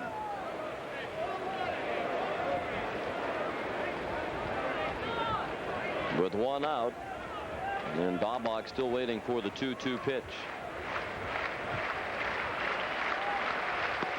Strike 3 on the outside corner. And one of the criticisms of Chuck Merriweather as an umpire that you hear often is that he's reluctant to call third strikes. That has not been the case so far with Valentin and Daubach on close pitches. Backdoor breaking ball that time, outside corner. Little movement from the glove of Ausmus, so maybe he stole that call from Merriweather. Yeah, he's got a pretty wide strike zone so far in this game. Big hand for Garcia Parra. Knowing how Nomar is, you know he'd like to do something right here to atone for that error that led to 2 runs in the top of the inning. The Tigers lead 2-0, bottom of the first. Garcia Parra, 4 homers in 3 games in Cleveland, takes a strike over the inner third. Nomar now hitting .335. He's zoomed up into the top 10 in the American League in hitting. He's 7th. All 10 of his home runs here in the month of May. Leads the league in that category. Homers this month. He has 40 runs batted in. He's 7th in the league in that category. He's made up some ground because he started slowly in terms of the homers and runs batted in. Trying to drive in Offerman from second with 2 outs. The 1-1 pitch, line drive to center, sinking fast, in for a hit. Played by Kapler. His throw is cut off, and it's 2-1. Well, teams continue to pitch to Nomar in situations where he can do damage, and sooner or later they're going to learn it's not a good idea. Yeah, they continue to do it. It happened all weekend in Cleveland. It happens right here in the first inning, and Garciaparra is making them pay for it. Tried that breaking ball, didn't get it far enough outside. It stayed up about belt high, and Nomar with a hard line drive in center field, and now make it a 2-1 ball game. Piling up those RBI. 41 now for Garciaparra. He takes off on the first pitch to O'Leary, and Nomar has the stolen base. His 6th of the year, his 2nd in as many games.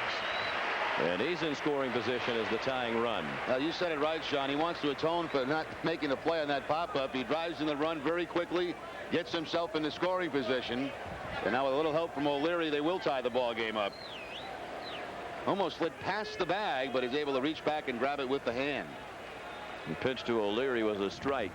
Now Troy lashes one foul into the luxury boxes on the left. O'Leary had a good road trip. He was 7 for 21, hit .333 on the trip. His season average up to .285.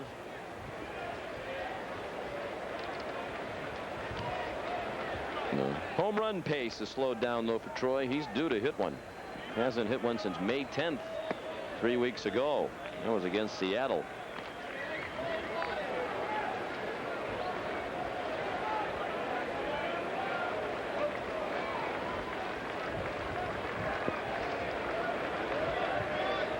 Two to 1 Detroit.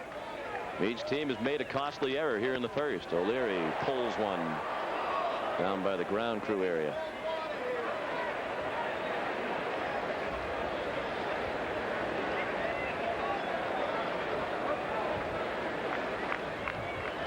It seemed like every day in Cleveland, Mike Hargrove had to answer the same questions from the media. Why'd you pitch to Garciaparra? Why'd you pitch to Nomar?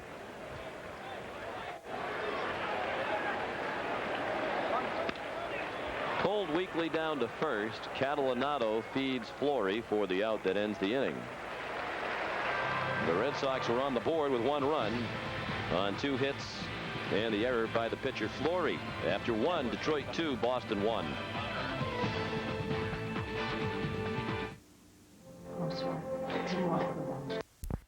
Come see a first place team. Nomar Garciaparra made an error that led to 2 unearned runs for Detroit, but then he drove in a Red Sox run, which was also unearned as a result of the Bryce Flory error. So all the runs in this game, all 3 runs in the first inning, unearned. Kapler's back at the plate. He was there when Higginson was thrown out trying to steal, ending the first. Kapler, Encarnacion, and Catalanato coming up. Portugal upset as the count goes to 2-0.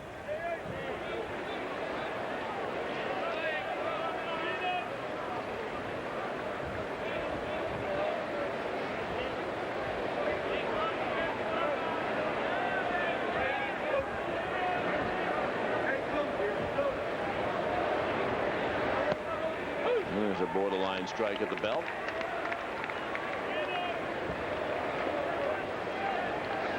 Well, like the Cleveland Indians a few years ago, the Tigers, led by Larry Parrish, trying to put together a good young team as they head into their new ballpark next April. Comerica Park on schedule to open in April of 2000. Kapler hits one high in the air and deep to left. Way back and gone.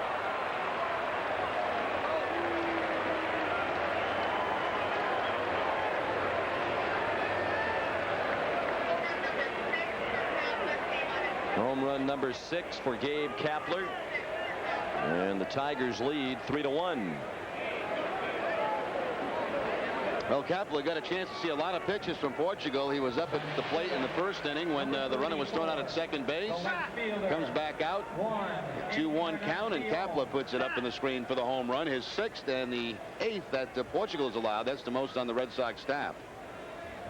Now Juan Encarnacion Another talented young player, hitting .287, 4 homers, 22 runs batted in. He returned to action yesterday after missing 4 games with a hip pointer on his right side. Injury he suffered while sliding into third base in a game on May 25th. Returned yesterday and had a 13-game hitting streak snapped. He's been a much better hitter on the road away from Tiger Stadium. Comerica Park's going to open next April. Features an open-air design and nearly unobstructed view of the beautiful downtown Detroit skyline. It's going to seat 40,000. They hope to have the nucleus of a good young team in place when they move in there. It seems that they do. Troy O'Leary makes the catch. 1 out here in the second. It's some fine young pitching on this club. We're going to see a few of those guys in this series. Jeff Weaver tomorrow and Justin Thompson in the game 3 of this series. They seem to be the young nucleus of the starting staff that they're still trying to improve. There's Frank Catalanato, the first baseman, in the absence of Tony Clark. Clark's on the disabled list with a right clavicular joint sprain. You're going to get out your charts and skeletons later and explain. I would put that in the category of his shoulder problem. Once again, you have the ability to get right to the heart of the matter. Injury suffered not long after Clark was hit in the head last weekend by a pitch from Jarrett Wright. Catalanato just got a piece of that 0-2 pitch and rolled it foul. Catalanato, not really a first baseman, but playing there today in the absence of Clark.